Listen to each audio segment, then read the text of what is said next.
Atoms, molecules এবং তাদের transformations এইসব নিয়েই তো কেমিস্ট্রি। সায়েন্সের সেই ব্রাঞ্চটা যেটা ডিসকাস করে about properties, composition and interaction of matter, তাকেই বলে থাকি আমরা কেমিস্ট্রি। কিন্তু ম্যাটার কি? অ্যাটমস বা মলিকিউলস কি? কোনো একটা ম্যাটারের ভেতরে কতগুলো নাম্বার অফ অ্যাটমস বা মলিকিউলস আছে সেটাকে আমরা বার করতে পারি? এই সব প্রশ্নের উত্তর পাবো আমরা আজকের এই ভিডিওটাতে। Some basic concepts of chemistry. Hello everyone, আশা করি তোমরা সবাই খুব মজায় আছো, খুব আনন্দে আছো। আজকে আমি নিয়ে এসেছি class 11th chemistry some basic concepts of কেমিস্ট্রির একটা one shot first part video. এই ভিডিওটাতে আমরা ডিসকাস করে নেব কেমিস্ট্রি পড়তে গেলে যে বেসিক নলেজ বা বেসিক আন্ডারস্ট্যান্ডিংগুলো আমাদের সকলের লাগে সেই সব কিছু টপিকের ব্যাপারে। যদি তোমরা এই পুরো ভিডিওটা আমার সঙ্গে দেখতে থাকো তাহলে তোমাদেরও বেসিক কনসেপ্টস হবে একেবারে ক্রিস্টাল ক্লিয়ার। আমি Roshni from Learno Hub, the free learning platform, যেখানে তোমরা পড়তে পারো ফিজিক্স, কেমিস্ট্রি, ম্যাথস, বায়োলজি সব কিছু absolutely for free, only at learnohub.com। সবাই রেডি তো? Let's get started.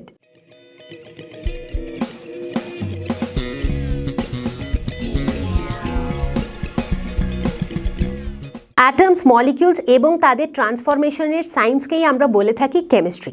ট্রান্সফরমেশন কথাটা শুনলেই আমাদের মনে একটা প্রশ্ন আসে, কী ধরনের ট্রান্সফরমেশন? আমরা নিজেদের আশেপাশে কত রকমের ট্রান্সফরমেশন দেখছি। যেমন ধরো কোল থেকে ডায়মন্ড, কয়লা থেকে হিরে, একটা ট্রান্সফরমেশন, রাইট? যেটা হতে অবশ্যই অনেক অনেক অনেক বছর লেগে যায়, কিন্তু সেটা একটা কি? সেটা একটা চেঞ্জ, সেটা একটা ট্রান্সফরমেশন। যেমন ধরো একটা নোংরা জামা বা কাপড়কে বা শার্টকে যখন আমরা ডিটারজেন্ট বা সাবান জলে ধুয়ে ফেলি তখন তার সব নোংরাগুলো দূর হয়ে যায়, সেটা পরিষ্কার হয়ে যায়। তার মানে এই যে পরিষ্কার হওয়ার প্রসেসটা, সেই প্রসেসটার ভিতরে কি হচ্ছে? কিছু চেঞ্জেস হচ্ছে, কিছু ট্রান্সফরমেশনস হচ্ছে, তবেই তো আমরা একটা চেঞ্জ দেখতে পাচ্ছি সেই জামা কাপড়ের ওপর, তাই তো? ঠিক সেরকমভাবে যদি আমরা নিজেদের আশেপাশে প্লাস্টিক্স দেখি, ফ্যাব্রিক্স দেখি, মেডিসিনস দেখি, এই সব জিনিস যখন ম্যানুফ্যাকচার হচ্ছে সেই ম্যানুফ্যাকচারের প্রসেসের ভেতরে কি চলছে? অনেক অনেক অ্যাটমস বা মলিকিউলসের ট্রান্সফরমেশন চলছে। এরপরে যেটা আমাদের কাছে নেক্সট প্রশ্ন আমাদের সামনে এসে দাঁড়ায় সেটা হচ্ছে ম্যাটার। কারণ এই প্রত্যেকটা জিনিসের ভেতরেই আমরা কি ইউজ করছি? ম্যাটারের কথা ইউজ করছি। ম্যাটার কি? আমরা ছোটোবেলা থেকে পড়ে আসছি যে anything that occupy space and has mass. মানেটা খুবই সহজ। তোমাদের আশেপাশে এরকম যত জিনিস তোমরা দেখতে পাচ্ছ যার মাস আছে, ঠিক আছে, যার কোনো মাস আছে এবং যে কিছু একটা জায়গা, কিছু পরিমাণে জায়গা অকিউপাই করছে, স্পেস অকিউপাই করছে, তাকেই আমরা ম্যাটার বলে থাকি। যেমন ধরো এই বোতলটার অবভিয়াসলি একটা মাস আছে, এর নিজস্ব একটা ওজন আছে। এছাড়া দেখো একটা এর যত বড়ই সাইজ বা শেপ সেই অনুযায়ী কিছুটা জায়গা অকিউপাই করছে, সুতরাং এটা ম্যাটার। আমি নিজে একটা ম্যাটার, আমার একটা মাস আছে এবং আমি কিছুটা জায়গা অকিউপাই করছি। আমি আশেপাশে যদি দেখি চেয়ার, টেবিল, বিছানা, এই ধরনের সব জিনিসেরই কিছু মাস আছে এবং তারা কিছুটা জায়গা অকিউপাই করছে, সুতরাং এই সব জিনিসগুলোই যেগুলো আমরা আশেপাশে দেখতে পাচ্ছি যাদের মাস আছে অ্যান্ড দে অকিউপাই সাম স্পেস, তাদেরকে আমরা বলে থাকি ম্যাটার। সাধারণত আমরা ম্যাটারকে 3টে স্টেটসে দেখতে পাই: solid, liquid and gas. Solid স্টেটের ভেতরে আমরা দেখি যে ওই অবজেক্টের ভেতরে যে পার্টিকলসগুলো তারা খুব ক্লোজলি প্যাকড, মানে প্রত্যেকটা পার্টিকেল আর একটা পার্টিকেলের সঙ্গে একবারে খুব কনজাস্টেডভাবে লোকেটেড, ঠিক আছে? ওখানে পজিশনিংটা এই ধরনের, আর সেই কারণেই তারা খুব একটা ফ্রি নয় মুভ করার জন্য। তার মানে সবাই নিজের নিজের ফিক্সড জায়গাতে বসে আছে, মোটামুটি খুব বেশি নড়াচড়া করার তাদের কাছে স্কোপ নেই। মানে এটা ধরে নাও একটা এরকম সিচুয়েশন যে একটা বাস আছে, বাসের ভেতরে যদি 100 জন লোককে একবারে ঠেসে দেওয়া হয় তাহলে কি হবে? বাসের ভেতরে একবারে ঘিঞ্জি হয়ে যাবে, রাইট? লোকে একবারে এক একজনের কোলে আর একজন বসে আছে, একবারে নড়াচড়ার জায়গা নেই, রাইট? সো এই ক্ষেত্রে যখন এত ক্লোজলি প্যাকড হবে পার্টিকলস, তখন এটা খুবই অবভিয়াস যে পার্টিকলসরা ফ্রিলি মুভ করতে পারবে না।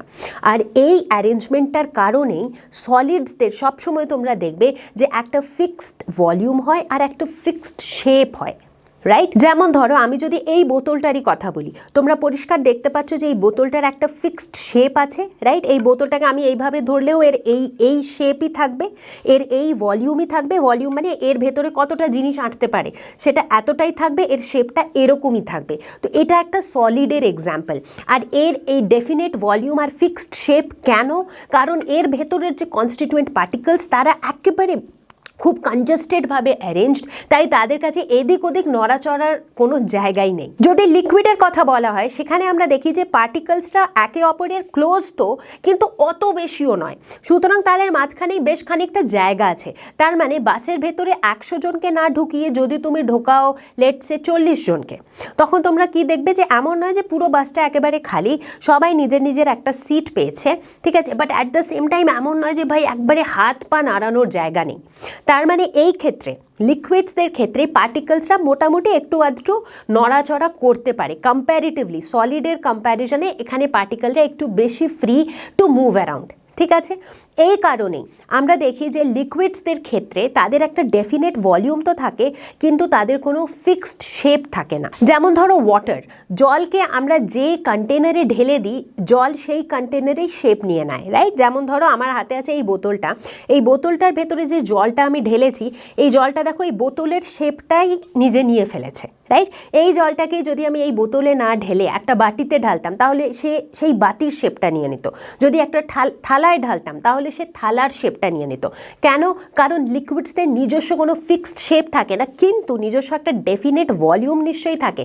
যতটা জল আমার কাছে আছে সেটা কিন্তু ফিক্সড, তাতে আমি এটাকে এই ভেসেলটাতেই ডালি বা একটা ধরে নাও একটা থালার মধ্যেই ঢেলে নিই, প্রত্যেকটা কেসেই লিকুইডের ভলিউমটা কিন্তু ঠিক ততটাই থাকবে। আর এরপরে হলো গ্যাস।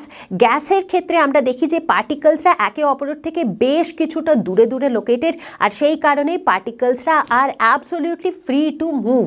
মানে এই ক্ষেত্রে বাসের ভেতরে যদি শুধুমাত্র থাকে 5 জন লোক, তার মানে পুরো বাসটা খালি, তার মানে এক একজন হয়তো প্রায় বাসে একবারে পা ছড়িয়ে শুয়ে আরামসে ট্রাভেল করতে পারে, তাই তো।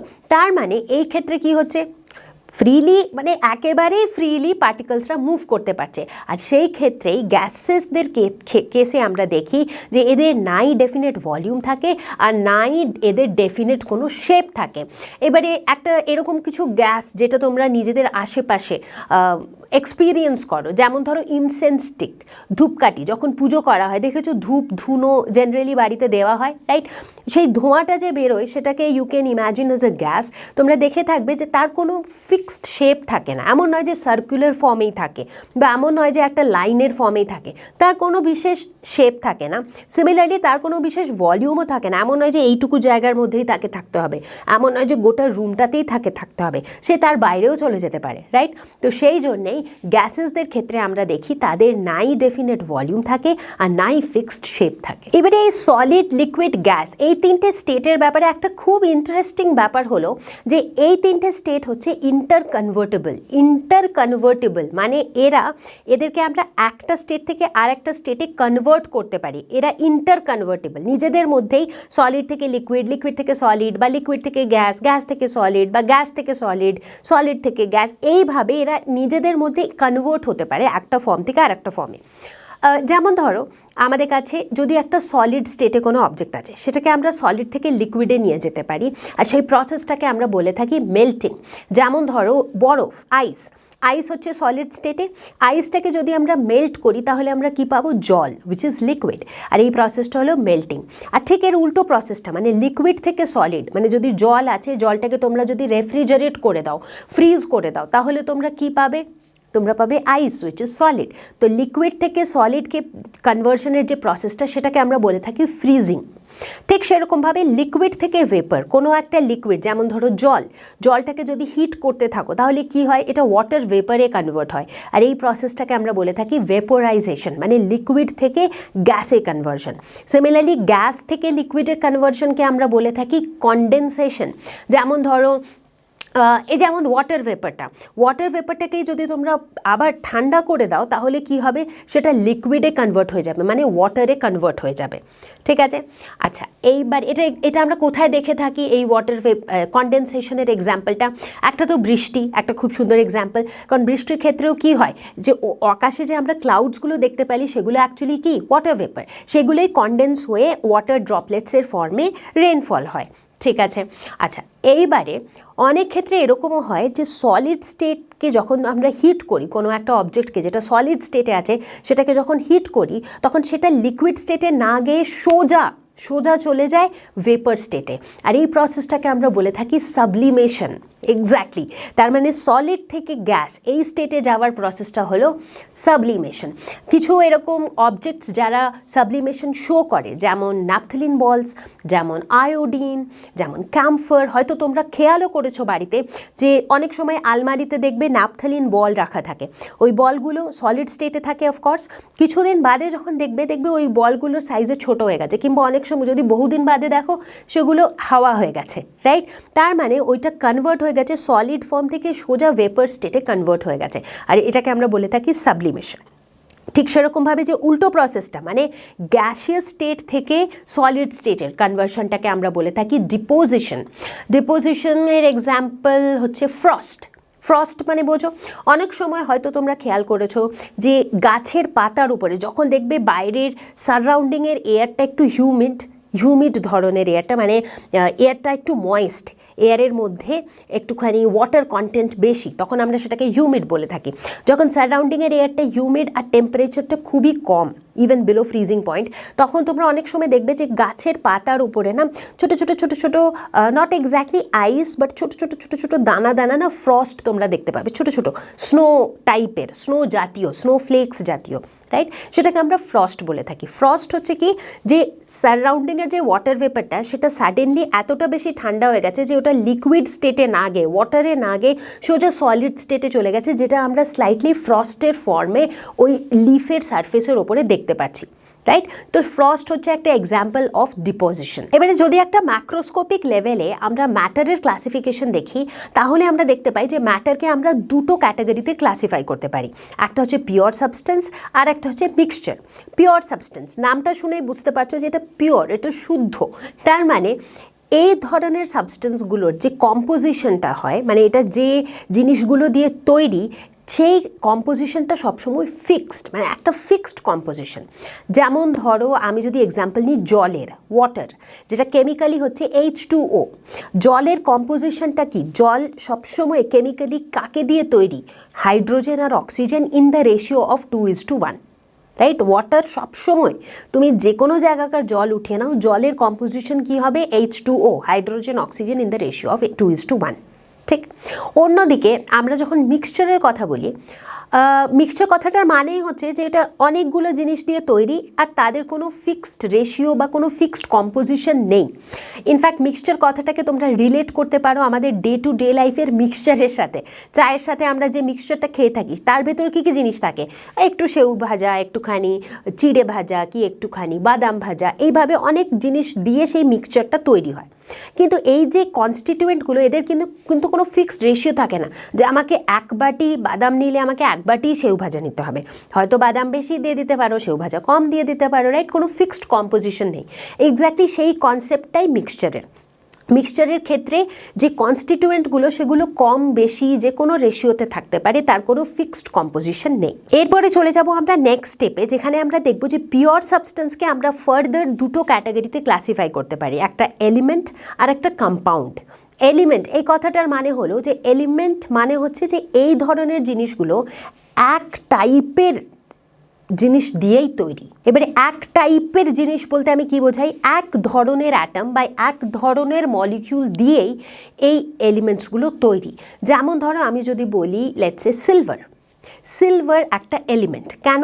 কারণ আমি যদি একটা সিলভারকে ব্রিক তুলে আনি, একটা সিলভারের ব্রিক যদি আমি তুলে আনি, সেই পুরো সিলভারের ব্রিকের যে কম্পোজিশনটা সেটাতে কী আছে? শুধু সিলভার আছে, সিলভার ছাড়া আর কিছুই নেই। কনসিডারিং যে আমি একটা পিওর সিলভার ব্রিকের কথা বলছি, রাইট? সিমিলারলি আমি যদি গোল্ডের কথা বলি, তাহলে গোল্ডের ওই জিনিসটাতে শুধু গোল্ড আছে, তাতে আর কিছু মেশানো নেই। ঠিক আছে, আমি একটা আইডিয়াল সিচুয়েশনের কথা বলছি, রাইট? সুতরাং গোল্ড, সিলভার, কপার, অ্যালুমিনিয়াম এই সব জিনিসগুলো হচ্ছে এলিমেন্ট। কেন? কারণ এলিমেন্ট মানেই হচ্ছে এমন একটা সাবস্টেন্স যেটা শুধুমাত্র এক ধরনের অ্যাটম বা মলিকিউল দিয়ে তৈরি, ঠিক? অন্যদিকে যেটা সেকেন্ড ক্যাটাগরি সেটা হচ্ছে কম্পাউন্ড। কম্পাউন্ড কথাটার মানে হচ্ছে যেগুলো এমন ধরনের জিনিস যেগুলো দু ধরনের বা দুয়ের থেকে বেশি ধরনের কনস্টিটিউয়েন্টস দিয়ে তৈরি, কিন্তু তাদের একটা ফিক্সড রেশিও আছে। যেমন জলের এক্সাম্পলটা নিয়েছিলাম, জল, হাইড্রোজেন আর অক্সিজেন এই দু ধরনের মলিকিউলস দিয়ে বা দু ধরনের অ্যাটমস দিয়ে তৈরি, কিন্তু হাইড্রোজেন আর অক্সিজেন সব সময় কম্বাইন হবে ইন দ্য রেশিও অফ 2:1। তার মানে এদের একটা ফিক্সড রেশিও আছে, ঠিক? সুতরাং H2O এটা হয়ে যাবে একটা কম্পাউন্ড, রাইট? সিমিলারলি আমি যদি সুগারের কথা বলি, কেন সুগার, রাইট, যেটা আমরা চিনি হিসেবে ইউজ করে থাকি, উইচ ইজ C12H22O11, কিংবা আমি যদি গ্লুকোজের কথা বলি, উইচ ইজ C6H12O6, তাহলে তোমরা দেখতে পাচ্ছ এদের সকলের কম্পোজিশনে এরা দু ধরনের বেশি রকমের এলিমেন্টস দিয়ে তৈরি, কিন্তু তাদের একটা ফিক্সড রেশিও আছে। সুতরাং এগুলো সবই কম্পাউন্ডসের এক্সাম্পল। অন্যদিকে আমি যদি মিক্সচারের ফার্দার ক্লাসিফিকেশনের কথা বলি, সেখানে আমরা দেখতে পাই যে এই মিক্সচারও দুটো ক্যাটাগরিতে ক্যাটাগরাইজ করা যেতে পারে, homogeneous mixture and heterogeneous mixture. Homogeneous কথাটা শুনেই বুঝতে পারছো হয়তো, হোমোজিনিয়াস মানে এই ধরনের মিক্সচারে যে কম্পাউন্ডগুলো সেগুলো এত ইউনিফর্মলি মিক্স হয়ে যায় একে অপরের সাথে যে থ্রু আউট দ্য কম্পোজিশন তাদের প্রত্যেকটা এরিয়াতে তাদের কম্পোজিশনটা হচ্ছে ইউনিফর্ম, ঠিক আছে? তার মানে যেমন একটা এক্সাম্পল নিয়ে বোঝাই তাহলে ভালো বুঝতে পারবে। যেমন ধরো তুমি নিলে একটা সুগার সলিউশন, ঠিক আছে? ধরো 1 চামচ চিনি তুমি জলে ভালো করে গুলে নিলে, ভালো করে গুলে নেওয়ার পরে তোমরা কি দেখবে যে ওই পুরো গ্লাস যে জলটা আছে ওই গ্লাসের ওপর থেকে 1 চামচ নাও, কি মাঝখান থেকে 1 চামচ নাও, কি নিচে থেকে 1 চামচ নাও, প্রত্যেকটা জায়গাতেই তোমার সুইটনেসটা একই রকমের। তার মানে প্রত্যেকটা জায়গার কম্পোজিশনটা একই।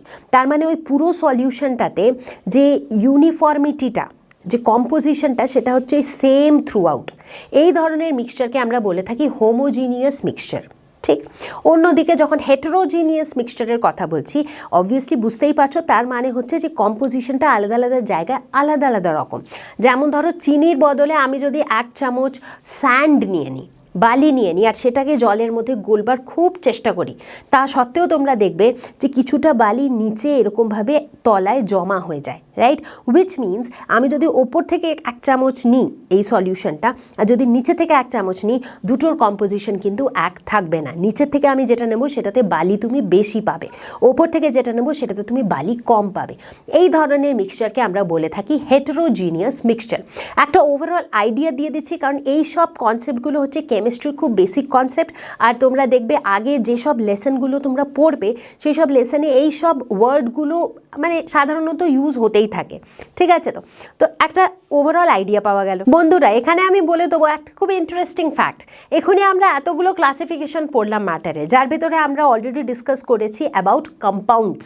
কম্পাউন্ডস কি হয়? যেখানে দুটো বা দুটোর বেশি কনস্টিটিউয়েন্ট অ্যাটমস বা মলিকিউলস থাকে, কিন্তু with in a fixed ratio, তাই তো? না, কম্পাউন্ডসদের একটা খুব ইন্টারেস্টিং প্রপার্টি হলো যে আমরা দেখে থাকি যে কম্পাউন্ডস যে পার্টিকলসগুলো দিয়ে তৈরি হয় সেই পার্টিকলসদের যা প্রপার্টি থাকে আর কম্পাউন্ডের যা প্রপার্টি থাকে সেটা কিন্তু সেম হয় না। যেমন একটা খুব সহজ সরল এবং সাধারণ এক্সাম্পল দিয়ে বোঝাবো। যেমন ধরো যদি কথা বলি জল, ওয়াটার, ঠিক আছে? আমরা সবাই জানি যে ওয়াটারকে আমরা ইউজ করে থাকি অ্যাজ আ ফায়ার এক্সটিংগুইশার। যখন আগুন লেগে যায় তখন আমরা জল ঢালি, কেন? আগুন নেভাতে। তার মানে ওয়াটার ইউজ হয়ে থাকে অ্যাজ আ ফায়ার এক্সটিংগুইশার। কিন্তু যদি আমরা ওয়াটারের কনস্টিটিউয়েন্টসের দিকে খেয়াল করি, যেটা হচ্ছে কি না হাইড্রোজেন আর অক্সিজেন, তখন আমরা দেখি অক্সিজেন হচ্ছে is a supporter of combustion, মানে অক্সিজেনকে ছাড়া বার্নিংয়ের প্রসেসটা হয়ই না, রাইট? তার মানে অক্সিজেন বার্নিংকে সাপোর্ট করে। Similarly hydrogen burns with a pop up sound. তার মানে হাইড্রোজেন আর অক্সিজেন এরা দুজনেই বার্নিংকে সাপোর্ট করে, কিন্তু হাইড্রোজেন আর অক্সিজেন দিয়ে তৈরি water H2O is used as a fire extinguisher. In fact এই জলের ক্ষেত্রে আমরা আরও একটা জিনিস খেয়াল করে থাকি যে হাইড্রোজেন একটা গ্যাস, অক্সিজেনও একটা গ্যাসের ফর্মে এক্সিস্ট করে, কিন্তু H2O এক্সিস্ট করে ইন লিকুইড ফর্ম, রাইট? তার মানে এটা থেকে আমরা এটা বুঝতে পারছি যে কম্পাউন্ডসদের ক্ষেত্রে এটা কোনোই জরুরি নয় যে যেসব এলিমেন্টস দিয়ে ওই কম্পাউন্ডটা তৈরি হচ্ছে সেই সব এলিমেন্টের প্রপার্টি আর ওই কম্পাউন্ডের প্রপার্টি সেম হতে হবে, এরকম কোনো নিয়ম নেই। ম্যাটারের সম্পর্কে বেশ খানিকটা আইডিয়া নেওয়া গেল। এরপরে আমরা ডিসকাস করব ম্যাটারের প্রপার্টিজের ব্যাপারে। ম্যাটারের প্রপার্টিজের কথা আমরা যখনই বলি তখন এখানে আমরা দু ধরনের প্রপার্টিজের কথা ডিসকাস করব। প্রথম হলো ফিজিক্যাল প্রপার্টিজ আর দ্বিতীয় হলো কেমিক্যাল প্রপার্টিজ। সবথেকে প্রথমে এটা বুঝে নাও যে ফিজিক্যাল প্রপার্টিজ বলতে আমরা কি বোঝাই। ফিজিক্যাল প্রপার্টিজ মানে হচ্ছে সেই ধরনের প্রপার্টিজ যেগুলোকে আমরা খুব ইজিলি, খুবই সহজভাবে আমরা মেজার করতে পারি, মানে আমরা মেপে নিতে পারি, কিংবা যেগুলোকে আমরা খুব ইজিলি অবজার্ভ করতে পারি, মানে আমরা দেখেই সেই প্রপার্টিগুলোকে আইডেন্টিফাই করতে পারি। আর যেই প্রপার্টিগুলোকে আইডেন্টিফাই করার জন্য সেই পার্টিকুলার সাবস্টেন্সটাকে কোনো চেঞ্জ আন্ডারগো করতে হয় না, তার মানে কোনো রিয়াকশন, কোনো চেঞ্জ হবার দরকার নেই। শুধুমাত্র সেই অবজেক্টগুলোকে অবজার্ভ করে কিংবা তাদেরকে মেজারমেন্ট করে আমরা এই প্রপার্টিসগুলোকে বার করে নিতে পারি। এই ধরনের প্রপার্টিসদের আমরা বলে থাকি ফিজিক্যাল প্রপার্টিস। যেমন ধরো কোনো একটা অবজেক্টের কালার বা তাদের স্মেল বা তাদের melting point, boiling point, density, এই সব জিনিস বার করার জন্যে আমাদেরকে সেই পার্টিকুলার অবজেক্টটাকে কোনো কেমিক্যালি কোনো চেঞ্জ আন্ডারগো করতে হয় না। তাই জন্য এই প্রপার্টিসগুলো ফল করে আন্ডার ফিজিক্যাল প্রপার্টিস। অন্যদিকে যদি আমরা কেমিক্যাল প্রপার্টিস কথা বলি, তাহলে কেমিক্যাল প্রপার্টিস হচ্ছে এমন ধরনের প্রপার্টিস যেগুলোকে অবজার্ভ করবার জন্য সেই পার্টিকুলার অবজেক্টটাকে কিছু চেঞ্জ আন্ডারগো করতে হয়। ঠিক আছে, যেমন ধরো আমাদের কাছে একটা অবজেক্ট দেওয়া আছে, আমি যদি বলি যে তোমাকে বলতে হবে যে এই অবজেক্টটা অ্যাসিডিক নাকি বেসিক, তাহলে তুমি কি করে বলবে? অ্যাসিডিক না বেসিক এটা বলার জন্যে তোমাকে কোনো একটা রিয়াকশন ওই অবজেক্টটাকে করাতে হবে, আর সেই রিয়াকশনে ওই অবজেক্টের বিহেভিয়ারটা দেখে তুমি বলতে পারবে যে অবজেক্টটা অ্যাসিডের মতো বিহেভ করছিল নাকি বেসের মতো। তার মানে যখনই ওই অবজেক্টটা একটা রিয়াকশন আন্ডারগো করবে তখন ওই অবজেক্টটার মধ্যে কিছু একটা চেঞ্জ আসবে, রাইট? সুতরাং কেমিক্যাল প্রপার্টিজের মানেই হচ্ছে সেই ধরনের প্রপার্টিজ যেগুলোকে অবজার্ভ করার জন্য বা যেগুলোকে পাওয়ার জন্যে সেই পার্টিকুলার অবজেক্টটাকে কিছু চেঞ্জ আন্ডারগো করতে হয়। যেমন ধরো অ্যাসিডিটি অফ এ সাবস্টেন্স কিংবা বেসিসিটি অফ এ সাবস্টেন্স কিংবা কম্বাসিবিলিটি অফ এ সাবস্টেন্স। কোনো একটা অবজেক্ট কম্বাসিবল কিনা সেটা দেখার জন্য তাকে অক্সিজেনের সঙ্গে রিয়াক্ট করিয়ে বা তাকে বার্ন করিয়ে আমাদের চেক করতে হবে whether it is or not, right? তো এই ধরনের ফিজিক্যাল অ্যান্ড কেমিক্যাল প্রপার্টিজের কথা আমরা প্রায় সময় বলে থাকি যখন আমরা কেমিস্ট্রি নিয়ে পড়ি। প্রপার্টিজের কথা যখন আমরা বলে থাকি বন্ধুরা, তখন আমরা আরও এক ধরনের টার্ম ইউজ করে থাকি, যেটা হচ্ছে qualitative property and quantitative property. Qualitative property নামটাই দেখো, কোয়ালিটি, তার মানে এর ভেতরে সেই ধরনের ফিজিক্যাল প্রপার্টিগুলো ফল করে যাদেরকে মেজার করা একটু ডিফিকাল্ট। মানে এমন নয় যে আমরা তাদেরকে আইডেন্টিফাই করতে পারি না, কিন্তু তাদের এক্স্যাক্ট মেজার করা একটুখানি মুশকিল। যেমন ধরো কালার কিংবা লাস্টার, যে শাইন কতটা, কোনো একটা অবজেক্টের শাইন কতটা, এটার বেশি এটা কম সেটা তো আমরা বলেই থাকি, কিন্তু শাইন কতটা, 10 না 20 না 15 না 20.5 এইভাবে মেজার করা তো পসিবল হয় না। সিমিলারলি ম্যালিয়েবিলিটি মানে প্রপার্টি, যেটা থেকে আমরা বলে থাকি যে কোনো একটা মেটালকে আমরা যদি একবারে বিট করে থিন শেড ফর্মে বানিয়ে নিই, সেই প্রপার্টিটাকে বলা হয় ম্যালিয়েবিলিটি। এবারে কোন মেটাল কতটা ম্যালিয়েবল সেটা মানে কোয়ান্টিটেটিভলি বলা খুব difficult, because it is difficult to measure. সুতরাং এইগুলো হচ্ছে কোয়ালিটেটিভ প্রপার্টি। ঠিক সেরকমভাবে যেমন ধরো অডর বা স্মেলটাকেও মেজার করা ডিফিকাল্ট, কিন্তু এগুলো সবই অবজারভেবল প্রপার্টিজ। তাই জন্য এই সব প্রপার্টিগুলো কিন্তু ফিজিক্যাল প্রপার্টিজ, কিন্তু এদেরকে মেজার করা একটু মুশকিল। তাই জন্য এই ধরনের প্রপার্টিজগুলোকে আমরা বলে থাকি কোয়ালিটেটিভ প্রপার্টিজ। অন্যদিকে যেসব ফিজিক্যাল প্রপার্টিজকে আমরা খুব সহজভাবে মেজার করে নিতে পারি, খুব সহজভাবে মেপে নিতে পারি, তাদেরকে আমরা বলে থাকি কোয়ান্টিটেটিভ প্রপার্টিজ। যেমন ধরো লেন্থ কতটা যদি আমাদের জিজ্ঞেস করা হয়, আমরা খুব সহজভাবে বলে দিই 10 মিটার্স, 20 মিটার্স, 500 কিলোমিটার্স, রাইট? তো সুতরাং একটা নাম্বার আর তার সাথে একটা ইউনিট দিয়ে আমরা খুব সহজভাবে লেন্থকে মেজার করে ফেলি। ঠিক সেরকমভাবে আরও এরকম অনেক কোয়ান্টিটি আছে। যেমন ধরো আমরা যখন ওজনের কথা বলি, রাইট, মাসের কথা বলি, তখন 500 গ্রামস না 500 কিলোগ্রামস নাকি 2500 কিলোগ্রামস আর নাকি 2500 মিলিগ্রামস, সেগুলোও আমরা খুব সহজভাবে বলে দিতে পারি using a number and a unit. তাই এই ধরনের প্রপার্টিজকে আমরা বলে থাকি কোয়ান্টিটেটিভ প্রপার্টিজ। তাহলে বন্ধুরা, যখনই আমরা এই ধরনের কোয়ান্টিটেটিভ প্রপার্টিজের কথা বলবো, তখনই আমাদের সামনে কি চলে আসবে? মেজারমেন্ট। এই কোয়ান্টিটিসগুলোকে আমরা মেজার কিভাবে করব। আর যখনই মেজারমেন্টের কথা বলবো তখনই একটা খুব ইম্পর্ট্যান্ট রোল প্লে করবে ইউনিটস। কারণ কোনো একটা জিনিসকে মেজার করার জন্যে একটা নাম্বারের সাথে সাথে একটা ইউনিটের হওয়া কিন্তু খুবই জরুরি, তাই তো? এইবারে যখনই আমরা ইউনিটের গল্প বলবো তখনই চলে আসবে এসআই সিস্টেম। ঠিক আছে। এসআই মানে the international system of units, যেটাকে সিস্টেম ইন্টারন্যাশনাল বা এসআই বলা হয়ে থাকে।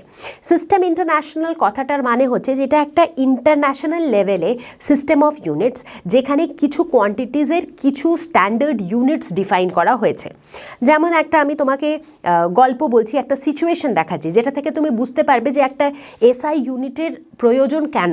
যেমন ধরো, তোমরা হয়তো দেখেছো যে আমরা নিজেদের লোকাল এরিয়াতে যখন জিনিসপত্র কিনতে যাই, সেখানে যারা লোকাল ভেন্ডার্স তারা অনেক ধরনের লোকাল ইউনিটস ইউজ করে থাকে।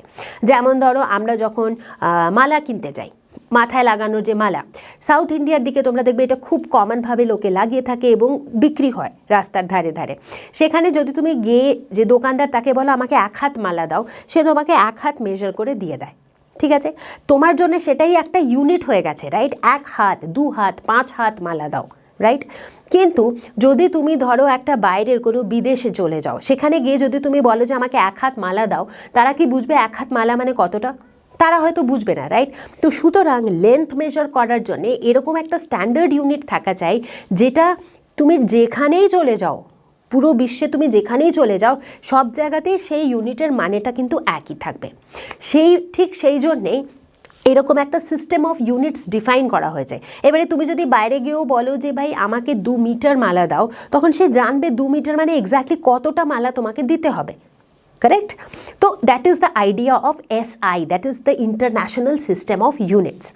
এবারে এই এসআই সিস্টেমের ভেতরে কিছু 7 এরকম ফিজিক্যাল কোয়ান্টিটিস ডিফাইন করা হলো, যাদেরকে বলা হলো বেস কোয়ান্টিটিস, আর তাদের 7টা ইউনিট ডিফাইন করা হলো, সেই ইউনিটগুলোকে বলা হলো বেস ইউনিটস। ওই ইউনিটসগুলো থেকে বাকি সব আরও নতুন নতুন ইউনিটস ডিরাইভ করা হলো। ঠিক আছে, তার মানে আমাদের বেস ইউনিট কতগুলো?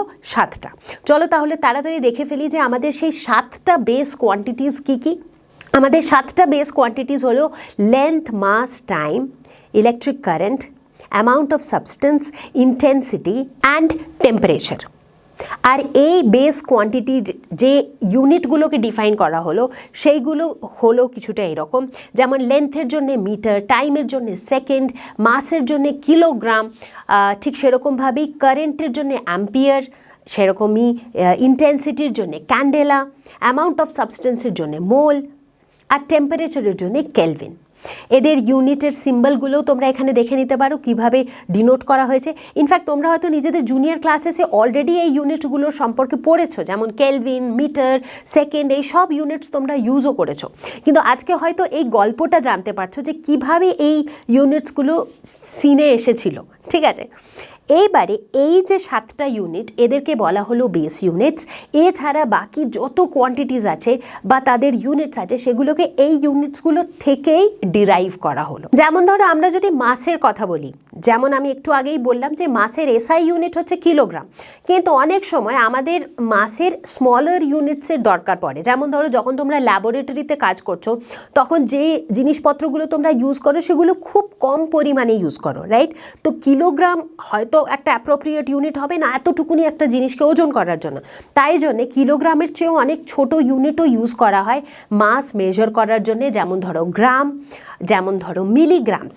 এবারে গ্রাম, মিলিগ্রামস, কিলোগ্রাম এদেরও নিজেদের মধ্যে একটা রিলেশনশিপ থাকে। যেমন ধরো 1 kilogram is equal two 1000 grams, similarly 1 gram is equal two 1000 milligrams, right? তো এই ধরনের অনেক স্মলার ইউনিটসও আমাদের ডে টু ডে লাইফে ইউজ করা হয়। এবারে যখনই আমি মাসের কথা বললাম, তখনই সবারই মনে বা মাথায় একটা ডাউট আসে যে মাস মানে হচ্ছে যে কোনো একটা অবজেক্টের ওজন, তার মানে ওয়েট। তার মানে মাস আর ওয়েট কি একই জিনিস, নাকি মাস আর ওয়েটে কিছু পার্থক্য আছে? প্রথমেই ক্ল্যারিফাই করে দিই যে মাস আর ওয়েট দুটো শুনতে হয়তো এক ধরনের মনে হয়, কিন্তু দুটো কিন্তু একেবারেই আলাদা জিনিস। চলো তাড়াতাড়ি করে প্রথমে মাস আর ওয়েটের ডিফারেন্সেসগুলো আমরা দেখে ফেলি। মাস কথাটার মানে হচ্ছে যে কোনো একটা অবজেক্টের ভেতরে কতটা ম্যাটার কন্টেন্ট আছে। আমি যদি এই বোতলটার এক্সাম্পল নিই, আমি যদি এই বোতলের মাসের কথা বলছি, তার মানে এই যে বোতলটা, এটা একটা ম্যাটার, এর ভেতরে কতটা মাস আছে, কতটা ম্যাটার এর ভেতরে আছে সেটা হচ্ছে মাস। অন্যদিকে আমি যদি ওয়েটের কথা বলি, ওয়েট হচ্ছে basically force experienced due to the gravity. তার মানে এই অবজেক্টটার ওপরে গ্র্যাভিটির জন্যে, বিকজ আর্থের একটা গ্র্যাভিটি আছে যেটার জন্যে আর্থ সব অবজেক্টকে নিজের দিকে টানে, রাইট? আমি যদি এই বোতলটাকে এখনই আমার হাত থেকে ছেড়ে দিই তাহলে এটা নিচের দিকে যাবে, রাইট? নিচের দিকে কেন যাবে? কারণ আর্থের গ্র্যাভিটি এটাকে নিচের দিকে টানছে। তো এই যে ফোর্সটা যেটা এই অবজেক্টটা এক্সপিরিয়েন্স করছে ডিউ টু গ্র্যাভিটি, সেটাই হচ্ছে এর ওয়েট, রাইট? বোঝা গেল ব্যাপারটা? মাস মানে হচ্ছে এর ভেতরে কতটা ম্যাটার আছে, আর ওয়েট মানে হচ্ছে এ কতটা ফোর্স এক্সপিরিয়েন্স করছে ডিউ টু গ্র্যাভিটি। সেই কারণে এই দুটো সম্পূর্ণ আলাদা জিনিস। মাসের এসআই ইউনিট হচ্ছে কিলোগ্রাম, কিন্তু ওয়েটের এসআই ইউনিট হচ্ছে নিউটন, যেটা কিনা ফোর্সেরও এসআই ইউনিট। কারণ ওয়েট এক ধরনের ফোর্স যেটা এই অবজেক্টটা এক্সপিরিয়েন্স করছে গ্র্যাভিটির জন্যে। যখন আমরা মাসের কথা বলি তখন মাস হচ্ছে কনস্ট্যান্ট সব জায়গায়। তুমি এই বোতলটাকে আর্থে রাখো, তুমি এই বোতলটাকে অন্য কোনো প্ল্যানেটে নিয়ে যাও, তুমি এটাকে ইউনিভার্সের ভেতর যেখানে খুশি নিয়ে যাও, এর মাস সবসময় সেম, কারণ এর ভেতরে যে ম্যাটারটা আছে সেটা সবসময় একই থাকবে। কিন্তু ওয়েটের ভ্যালু চেঞ্জ হতে থাকবে। কেন? কারণ যখন তুমি আর্থের ভেতরে আছো তখন তোমার অ্যাক্সেলারেশন ডিউ টু গ্র্যাভিটির ভ্যালু একরকম। যদি তুমি মুনে চলে যাও তোমার অ্যাক্সেলারেশন ডিউ টু গ্র্যাভিটির ভ্যালু চেঞ্জ হয়ে যাবে। তুমি আর্থের বাইরে চলে গেলেই তোমার অ্যাক্সেলারেশন ডিউ টু গ্র্যাভিটির ভ্যালু চেঞ্জ হয়ে যাবে। যখনই সেই ভ্যালুটা চেঞ্জ হয়ে যাবে তখনই এই অবজেক্টটা যে ফোর্স এক্সপিরিয়েন্স করছে গ্র্যাভিটির জন্যে সেটাও চেঞ্জ হয়ে যাবে। তাই জন্যে ওয়েট কিন্তু কনস্ট্যান্ট নয়, এক জায়গা থেকে আরেক জায়গায় ওয়েট চেঞ্জ হতে থাকে, কিন্তু মাস সব জায়গাতেই সেম। যদি টেম্পারেচারের কথা বলা হয়, টেম্পারেচার মেজার করার বেশ কয়েকটা ইউনিটসের আমরা খুব ফ্যামিলিয়ার, যেমন ডিগ্রি সেলসিয়াস, যেমন ডিগ্রি ফ্যারেনহাইট আর কেলভিন। ইনফ্যাক্ট আমরা যদি বলি তাহলে আমরা সাধারণত ডে টু ডে লাইফে ডিগ্রি সেলসিয়াস বা ডিগ্রি ফ্যারেনহাইটটাই বেশি ইউজ করে থাকি, কিন্তু টেম্পারেচারের এসআই ইউনিট হচ্ছে কেলভিন। চলো চট করে দেখে নেওয়া যাক এই তিনটে ইউনিটসের মধ্যে কি ধরনের রিলেশনশিপ এক্সিস্ট করে। তাহলে টেম্পারেচার মেজার করার যে তিনটে স্কেল আমাদের কাছে আছে, যেটা কিনা হচ্ছে কেলভিন, সেলসিয়াস আর ফ্যারেনহাইট, এই তিনটে স্কেলের যদি আমরা কম্প্যারিজন করি তাহলে দেখো এটা কীরকম দেখায়। Let us talk about water. ওয়াটারের ফ্রিজিং পয়েন্ট আর বয়লিং পয়েন্ট হচ্ছে কত? সেলসিয়াস স্কেলে আমরা পপুলারলি জানি 0 ডিগ্রি সেলসিয়াস হচ্ছে ফ্রিজিং পয়েন্ট আর 100 ডিগ্রি সেলসিয়াস হচ্ছে বয়লিং পয়েন্ট। 0 ডিগ্রি সেলসিয়াসের করেসপন্ডিং ফ্যারেনহাইট স্কেলে ভ্যালু হচ্ছে 32 ডিগ্রি ফ্যারেনহাইট, আর 0 ডিগ্রি সেলসিয়াসের করেসপন্ডিং কেলভিনে ভ্যালু হচ্ছে 273 কেলভিন। ঠিক আছে, এবারে তোমরা জানতে মানে তোমাদের জানার কিউরিওসিটি থাকতেই পারে যে সেলসিয়াসকে আমরা ফ্যারেনহাইট বা কেলভিনে কিভাবে কনভার্ট করি, সেটা দেখে নাও এখানে। কেলভিনে সবসময় কিভাবে কনভার্ট করব, সেলসিয়াসের যা value plus 273.1 to be more specific. তার মানে এই যে সেলসিয়াসের 0 ডিগ্রি সেটা হচ্ছে কেলভিনের 273.1 কেলভিন। ঠিক সিমিলারলি ফ্যারেনহাইটে কিভাবে কনভার্ট করব, degree Fahrenheit is equal two 9/5 degree Celsius plus 32। ঠিক আছে, এইবারে এটা অ্যাপ্লাই করে তুমি দেখো, যখন ডিগ্রি সেলসিয়াস 0 তখন এই পুরো টার্মটা 0 হয়ে যাবে, তখন ফ্যারেনহাইট হয়ে যাবে 32 ডিগ্রি ফ্যারেনহাইট। সিমিলারলি যখন ডিগ্রি সেলসিয়াস 100 তখন ফ্যারেনহাইটে কত হবে? 9/5 ইন্টু 100 প্লাস 32, যেটা হয়ে যাবে 212 ফ্যারেনহাইট। সিমিলারলি কেলভিনে হয়ে যাবে কত? 100 প্লাস 273, দ্যাট ইজ 373 কেলভিন। এইভাবে আমরা তিনটে স্কেলের ইউনিটের কনভার্জন বা রিলেশনশিপ বার করে থাকি। আর একটা ইন্টারেস্টিং জিনিস আমরা যেটা নোট করি সেটা হচ্ছে সেলসিয়াস স্কেলে নেগেটিভ ভ্যালু পসিবল, মানে -10 ডিগ্রি, -25 ডিগ্রি সেলসিয়াস, এগুলো সেলসিয়াস স্কেলে পসিবল, কিন্তু কেলভিন স্কেলে শুধুমাত্র পজিটিভ ভ্যালুই থাকে, no negative values in Kelvin scale. ঠিক আছে, বোঝা গেল ব্যাপারটা? তো সুতরাং এইটুকু জানাই এখনের জন্য যথেষ্ট about Celsius, Fahrenheit and Kelvin. সাধারণত কেমিস্ট্রিতে যেহেতু আমরা খুব অনেক ছোট কোয়ান্টিটিতেও অবজেক্ট ইউজ করে থাকি, অনেক সময় অনেক বেশি পরিমাণেও অবজেক্ট ইউজ করে থাকি। কেমিস্ট্রির ভেতরে আমরা অনেক সময় number of atoms, number of molecules, number of electrons এইসবের সম্পর্কে কথা বলে থাকি। তার মানে কেমিস্ট্রিতে ওভারঅল আমরা কখনো কখনো খুব ছোট নাম্বার নিয়ে ডিল করি, কখনো কখনো খুব বড় বড় নাম্বার নিয়ে ডিল করি। তাই যাতে এইসব নাম্বারগুলোকে লিখতে আমাদের একটু সুবিধে হয়, তাই জন্য আমরা অনেক সময় 10 টু দ্য পাওয়ারের ফর্মে এদের লিখে থাকি, যেমন 10 to the power 19, 10 to the power 20, 10 to the power 6, 10 to the power 9। Similarly যখন খুব ছোট সংখ্যা হয় তখন 10 to the power -9, 10 to the power -12, এই ধরনের নাম্বারস আমরা অনেক সময় লিখে থাকি। আর সেই জন্যেই এই ধরনের 10 টু দ্য পাওয়ারগুলোর জন্যে আমরা ইউজ করে থাকি প্রিফিক্সেস। ঠিক আছে, এখানে একটা লম্বা লিস্ট তোমরা দেখতেই পাচ্ছ, যেখানে অনেকগুলো 10 টু দ্য পাওয়ারের প্রিফিক্সকে আমরা কি বলে থাকি সেটা লেখা আছে। এটা তোমাদেরকে পুরো মুখস্থ করার দরকার নেই, কিন্তু যেহেতু এই পুরো ভিডিওটাতে, এই পুরো চ্যাপ্টারটাতে আমরা ওভারঅল কেমিস্ট্রির বেসিক্সগুলো জেনে নিচ্ছি, যাতে এর পরের চ্যাপ্টার থেকে যখন আমরা অ্যাকচুয়াল কেমিস্ট্রি পড়া শুরু করব তখন এই বেসিকগুলো তোমাদের ক্লিয়ার থাকবে। যেমন ধরো দু একটা এক্সাম্পল দিচ্ছি, যখনই 10 টু দ্য পাওয়ার 3 দেখবে তখনই সেটার প্রিফিক্স ইউজ হয়ে থাকে কিলো। যেমন কিলোগ্রাম, তার মানে হচ্ছে 10 টু দ্য পাওয়ার 3 গ্রামস। ঠিক আছে, যখনই তোমরা ধরো দেখবে 10 টু দ্য পাওয়ার, যখনই তোমরা দেখবে 10 টু দ্য পাওয়ার -3, তার প্রিফিক্স হচ্ছে মিলি। তার মানে 10 টু দ্য পাওয়ার -3 যদি আমি বলি, -3 গ্রামস ইজ বেসিক্যালি মিলিগ্রামস। ঠিক আছে, যখনই দেখবে 10 to the power -9, that is nano. যখন 10 to the power -12, that is pico. যখন 10 to the power 9, that is giga. যখন 10 to the power 12, that is tera. এইভাবে এখানে তোমরা অনেকগুলো প্রিফিক্সেসের নাম দেখতে পাবে for different values of 10 to the power. তাহলে বন্ধুরা, এবারে আমরা আবার আমাদের ওই ইউনিটসের গল্পটাকে আগে নিয়ে যাব। আমরা এতক্ষণ পর্যন্ত ইউনিটসের ব্যাপারে কি কি জেনেছি? আমরা জেনেছি যে 7টা বেস ইউনিট আছে, এবং আমরা এটাও শুনলাম যে বাকি সব ইউনিটকে আমরা সেই 7টা বেস ইউনিট থেকে ডিরাইভ করতে পারি। এবারে প্রশ্নটা হলো যে যেহেতু এটা একটা ইন্টারন্যাশনাল লেভেলে হচ্ছে, একটা ইন্টারন্যাশনাল সিস্টেম অফ ইউনিটস, সুতরাং প্রত্যেকটা দেশে একটা করে ইনস্টিটিউট থাকে, যাকে বলা হয় ন্যাশনাল মেট্রোলজি ইনস্টিটিউট, যাদের কাজ হলো যে তারা এই স্ট্যান্ডার্ডস অফ রেফারেন্সকে মেনটেন করবে, এই স্ট্যান্ডার্ডগুলোকে মেনটেন করবে। ইন্ডিয়াতে এই কাজটা করে থাকে NPL ইন নিউ দিল্লি, যাকে বলা হয় national physical laboratory. National physical laboratory বা NPL এর কাজ হলো যে এরা বিভিন্ন ধরনের এক্সপেরিমেন্টের মাধ্যমে কি করে, যে বেস ইউনিট আর সেই বেস ইউনিট থেকে ডিরাইভ করা যে নতুন ডিরাইভড ইউনিটস, তাদেরকে মেনটেন করে এবং তাদেরকে যেগুলো স্ট্যান্ডার্ড অফ রেফারেন্স তাদের অ্যাকর্ডিং সেই জিনিসটাকে মেনটেন করে রাখে। ঠিক আছে, চলো তাহলে এখানে আমরা দুটো ছোট্ট এক্সাম্পল, খুব সহজ সাধারণ এক্সাম্পল দেখে নেব এমন কোয়ান্টিটিজের যাদের ইউনিটগুলো আমরা ডিরাইভ করে থাকি ফ্রম দ্য 7 বেস ইউনিটস। সব থেকে প্রথমে এক্সাম্পলটা নেব ভলিউম। ভলিউম যে কোয়ান্টিটিটা, এটাকে আমরা কিভাবে ডিফাইন করে থাকি? Length cube. যে কোনো একটা অবজেক্টের ভলিউম আমরা কিভাবে বার করি? লেন্থ কিউব থেকে, রাইট? সুতরাং ভলিউমের SI ইউনিট কি হয়ে যাবে? লেন্থের SI unit, that is metre, metre cube. এটা হয়ে যাবে ভলিউমের SI ইউনিট। কিন্তু কমনলি আমরা ভলিউমকে মেজার করার জন্যে লিটারেরও ইউজ করে থাকি, wherein আমরা জানি 1 litre is equal two 1000 millilitre. সুতরাং মিলিলিটার, লিটার, এই ধরনের কোয়ান্টিটিগুলোকেও আমরা সাধারণত ইউজ করে থাকি, কিন্তু আমাদের SI ইউনিট হচ্ছে মিটার কিউব। আমাদের নেক্সট কোয়ান্টিটির এক্সাম্পল হচ্ছে ডেনসিটি। ডেনসিটিকে আমরা কিভাবে ডিফাইন করে থাকি? Density is mass per unit volume.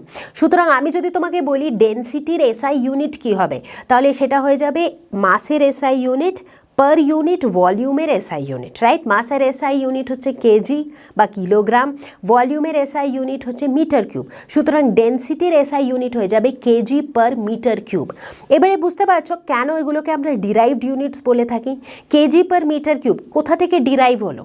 KG, metre, ওইখান থেকেই ডিরাইভ হলো, বেস ইউনিট থেকে ডিরাইভ হলো। সিমিলারলি ভলিউমের ইউনিট মিটার কিউব কোথা থেকে ডিরাইভ হলো? মিটার, যেটা আমাদের বেস ইউনিট, সেখান থেকে ডিরাইভ হলো। ঠিক সেইভাবেই যত বাকি কোয়ান্টিটিস, তাদের ইউনিটসগুলো আমরা ওই 7টা বেস ইউনিট থেকেই ডিরাইভ করে ফেলি। তাই জন্যেই এই সব বাকি ইউনিটসদের বলা হয় ডিরাইভড ইউনিটস। কেমিস্ট্রি নিয়ে পড়াশোনা করা বা কেমিস্ট্রি নিয়ে রিসার্চ করা মানেই হচ্ছে অনেক ধরনের এক্সপেরিমেন্টস করা। এক্সপেরিমেন্টস মানেই হচ্ছে অনেক ধরনের জিনিসকে মেজার করা, আর যেখানেই আমরা মেজারমেন্ট করব সেখানেই তার সাথে জড়িয়ে থাকবে কিছু না কিছু আনসার্টেনটি, রাইট? তার মানে অনিশ্চয়তা। কিসের অনিশ্চয়তা? যেমন ধরো আমার হাতে এই বোতলটা আছে, আমি যদি বলি যে এই বোতলটার ভলিউম কত, মানে এর ভেতরে কতটা জল ধরবে, আমি হয়তো বলে দিলাম 750 মিলিলিটার, 750 ml জল ধরবে এর ভেতর। এবারে এক্স্যাক্টলি 750 ml ধরবে নাকি 751 ml ধরবে নাকি 749 ml ধরবে, এত অ্যাকিউরেসির সাথে বলা একটু ডিফিকাল্ট, রাইট? কারণ যখন তুমি খুব অ্যাকিউরেটলি কোনো জিনিস মেজার করতে চাইছো তখন চান্সেস থাকে যে কিছু না কিছু এদিক ওদিক হয়েই যায়, আর সেই এদিক ওদিকটাকেই আমরা বলে থাকি আনসার্টেনটি। এবারে এই বোতলটার ক্ষেত্রে কতটা জল ধরবে সেটাতে হয়তো 749 আর 750-তে অত পার্থক্য হচ্ছে না, কিন্তু যখন আমরা কেমিস্ট্রির রিসার্চের এক্সপেরিমেন্ট করছি তখন আমরা অনেক ছোট ছোট জিনিসের সাইজ নিয়ে ডিল করছি, অনেক ছোট ছোট নাম্বার নিয়ে ডিল করছি, সেখানে হয়তো ছোট ছোট চেঞ্জেসেও আমাদের ক্যালকুলেশনে খুব বড় ইম্প্যাক্ট পড়তে পারে বা আমাদের কনক্লুশনে খুব বড় ইম্প্যাক্ট পড়তে পারে। তাই জন্যে সবসময় আমরা কি চাই যে আমাদের যে মেজারমেন্টটা সেটা যতটা অ্যাকিউরেট হোক ততই ভালো। আর যখনই আমরা এই অ্যাকিউরেসির কথা বলি না, তখনই আর একটা টার্ম ইন্টারেস্টিংলি অ্যাকিউরেসির হাত ধরে চলে আসে, সেটা হচ্ছে প্রিসিশন। প্রিসিশন আর অ্যাকিউরেসি এই দুটো এমন টার্ম যে দুটো টার্ম শুনলেই আমাদের মনে হয় যে বোধহয় দুটো একই জিনিসের কথা বলছে। অ্যাকিউরেট হওয়া উচিত বা প্রিসাইজ হওয়া উচিত, কী তফাৎ দুটোর মধ্যে? আর এই দুটো টার্মের তফাৎ জেনে নেওয়া হচ্ছে খুব ইম্পর্টেন্ট, ঠিক আছে? যখনই আমরা বলে থাকি প্রিসিশন, তার মানে হচ্ছে যে তুমি যতগুলো নাম্বার অফ মেজারমেন্টস নিচ্ছ, কারণ সাধারণত তোমরা দেখবে যখনই ল্যাবরেটরিতে তোমরা কোনো এক্সপেরিমেন্ট করো, তোমরা সাধারণত একবার মেজার করেই লিখে ফেলো না, তোমরা সেই একই রিডিংটা বা সেই একই জিনিসটাকে বেশ কয়েকবার রিপিট করো। আর প্রত্যেকবার যখন তোমরা রিপিট করে করে মেজারমেন্ট নোট করো, তোমরা দেখবে সেই মেজারমেন্টে কিছু না কিছু অল্প অল্প পার্থক্য থাকে। তারপরে তোমরা সেই অতগুলো মেজারমেন্টের একটা অ্যাভারেজ বার করে তোমাদের কনক্লুশন বার করো, রাইট? সাধারণত আমরা সবাই তাই করে থাকি। প্রিসিশন কথাটার মানে হচ্ছে যে তুমি যে ওই বারবার বারবার মেজারমেন্টগুলো নিচ্ছ, সেই ভ্যালুগুলো একে অপরের কতটা কাছে। সেই ভ্যালুগুলো যদি একে অপরের খুব কাছে হয়, তার মানে তোমার রেজাল্ট হচ্ছে প্রিসাইজ। আর সেই ভ্যালুগুলো যদি একে অপরের খুব দূরে হয়, তার মানে তোমার মেজারমেন্ট ইজ নট প্রিসাইজ, ঠিক? অন্যদিকে যখন আমরা অ্যাকিউরেসির কথা বলি, তার মানে হচ্ছে যেটা আমার ট্রু ভ্যালু, যেটা আমার অ্যাকচুয়াল ভ্যালু, তুমি যেটা মেজার করেছো সেটা অ্যাকচুয়াল ভ্যালুর কত কাছে। সেটা যদি অ্যাকচুয়াল ভ্যালুর খুব কাছে হয়, তার মানে অ্যাকিউরেসি হাই। সেটা যদি অ্যাকচুয়াল ভ্যালুর থেকে অনেক দূরে হয়, তার মানে অ্যাকিউরেসি লো। বোঝা গেল দুটো ওয়ার্ডের পার্থক্য। চলো এটাকে আরও একটুখানি ডিটেলে ডেমো নিয়ে বুঝে নেওয়া যায়। যখনই আমরা মেজারমেন্টের কথা বলি, তখনই তার সাথে সাথে চলে আসে কিছু কনসেপ্টস, যেমন অ্যাকিউরেসি অ্যান্ড প্রিসিশন। কারণ আমরা সবাই চাই যে আমরা যে মেজারমেন্টটা করছি সেটা যাতে অ্যাকিউরেট হোক, তাই তো? অ্যাকিউরেসির সাথে সাথে এই প্রিসিশন যে টার্মটা, এটাও একসাথে চলে আসে। আর অনেকেরই এটা একটা মিসকনসেপশন থাকে যে অ্যাকিউরেট আর প্রিসাইজ এই দুটো কথার মানে প্রায় একই। প্রায় এক নয়, এই দুটো কথার দুটো আলাদাই মানে। তো চলো সব থেকে প্রথমে আমরা অ্যাকিউরেসি আর প্রিসিশন এই দুটোর তফাৎ বুঝে নেব, ঠিক আছে? যখন আমরা অ্যাকিউরেসির কথা বলি, তার মানে হচ্ছে যে আমাদের যেটা মেজার্ড ভ্যালু, যে ভ্যালুটা আমরা মেজার করেছি, সেটা অ্যাকচুয়াল ভ্যালু থেকে কতটা দূর, সেটা বলে আমাদেরকে অ্যাকিউরেসি। তার মানে যেটা আমরা মেজার করেছি আর যেটা অ্যাকচুয়াল ভ্যালু, এই দুটো যদি খুব কাছাকাছি, তার মানে আমি যেটা মেজারমেন্ট করেছি সেটা অ্যাকিউরেট, তার অ্যাকিউরেসি হাই। আর যদি এটা অনেক দূরে দূরে হয়, মানে হওয়া উচিত ছিল 10 আর আমি মেজার করেছি 2, তার মানে 2 আর 10-এ তো অনেক তফাৎ, তার মানে আমার অ্যাকিউরেসি হলো লো। যেমন আমি যদি এই ডার্টটার এক্সাম্পল নিই, এই খেলাটা হয়তো তোমরা কখনো খেলেছো বা খেলোনি আমি জানি না, কিন্তু আই এম শিওর এটা একটা খুবই সিম্পল গেম, যেখানে এরকম একটা বোর্ড থাকে, বোর্ডটার যে মাঝের যে এই রেড স্পটটা, সেটা হলো তোমার হটস্পট। মানে তুমি দূর থেকে এরকমভাবে নিশানা লাগাবে, আর তোমার এম সবসময় হবে যে তোমার বলটা এক্স্যাক্টলি ওই রেড স্পটটাতে গিয়ে পৌঁছুক, এটা হচ্ছে তোমার গোল। তার মানে তোমার অ্যাকচুয়াল ভ্যালু হচ্ছে কি, অ্যাকচুয়াল ভ্যালু মানে এই কনটেক্সটে অ্যাকচুয়াল ভ্যালু হচ্ছে ওই মাঝখানের রেড স্পটটা যেখানে তোমাকে যেতে হবে। কিন্তু যখন তুমি বলটাকে থ্রো করছো, ঠিক আছে, ধরো তোমার বলটা ওই রেড স্পটের খুব কাছাকাছি, তার মানে তোমার অ্যাকিউরেসি হাই।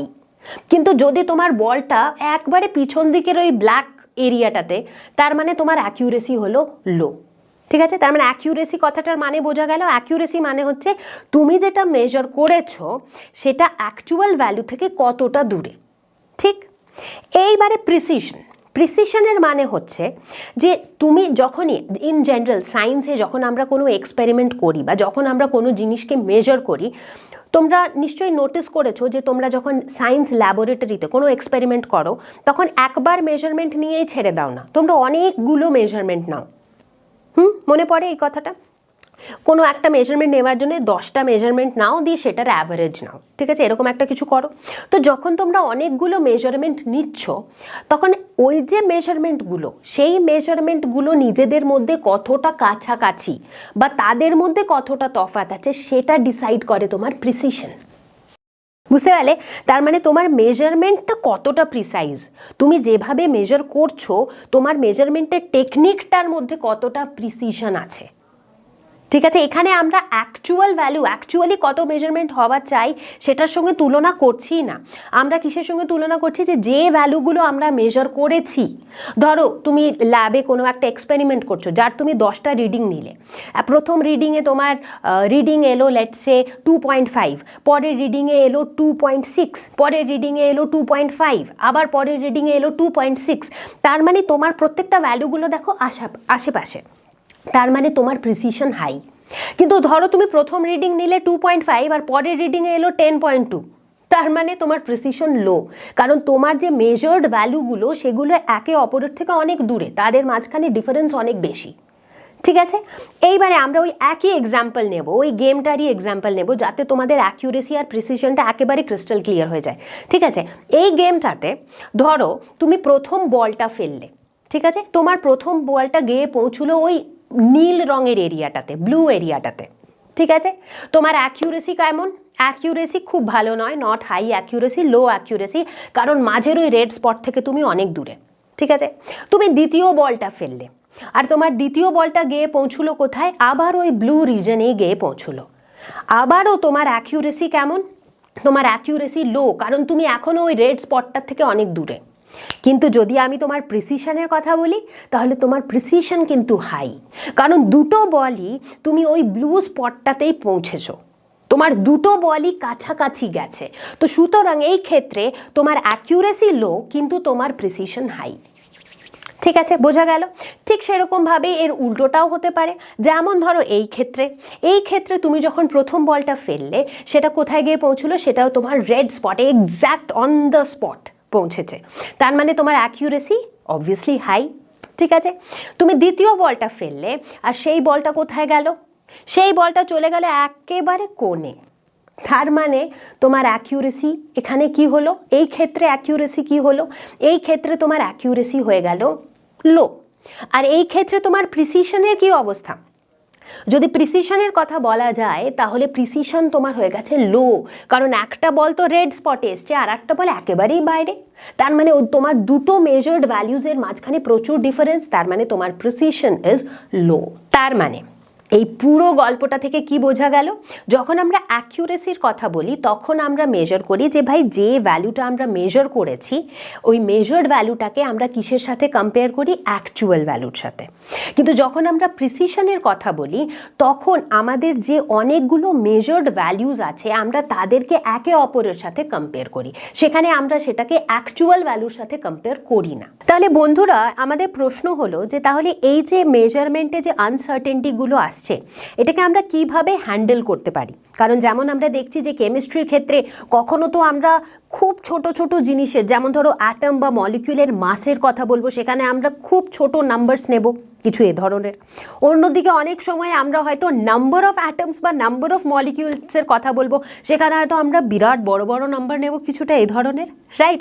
তো সুতরাং আমরা দেখছি যে আমাদেরকে কখনো তো খুব ছোট, কখনো তো খুব বড় নাম্বারস হ্যান্ডেল করতে হচ্ছে।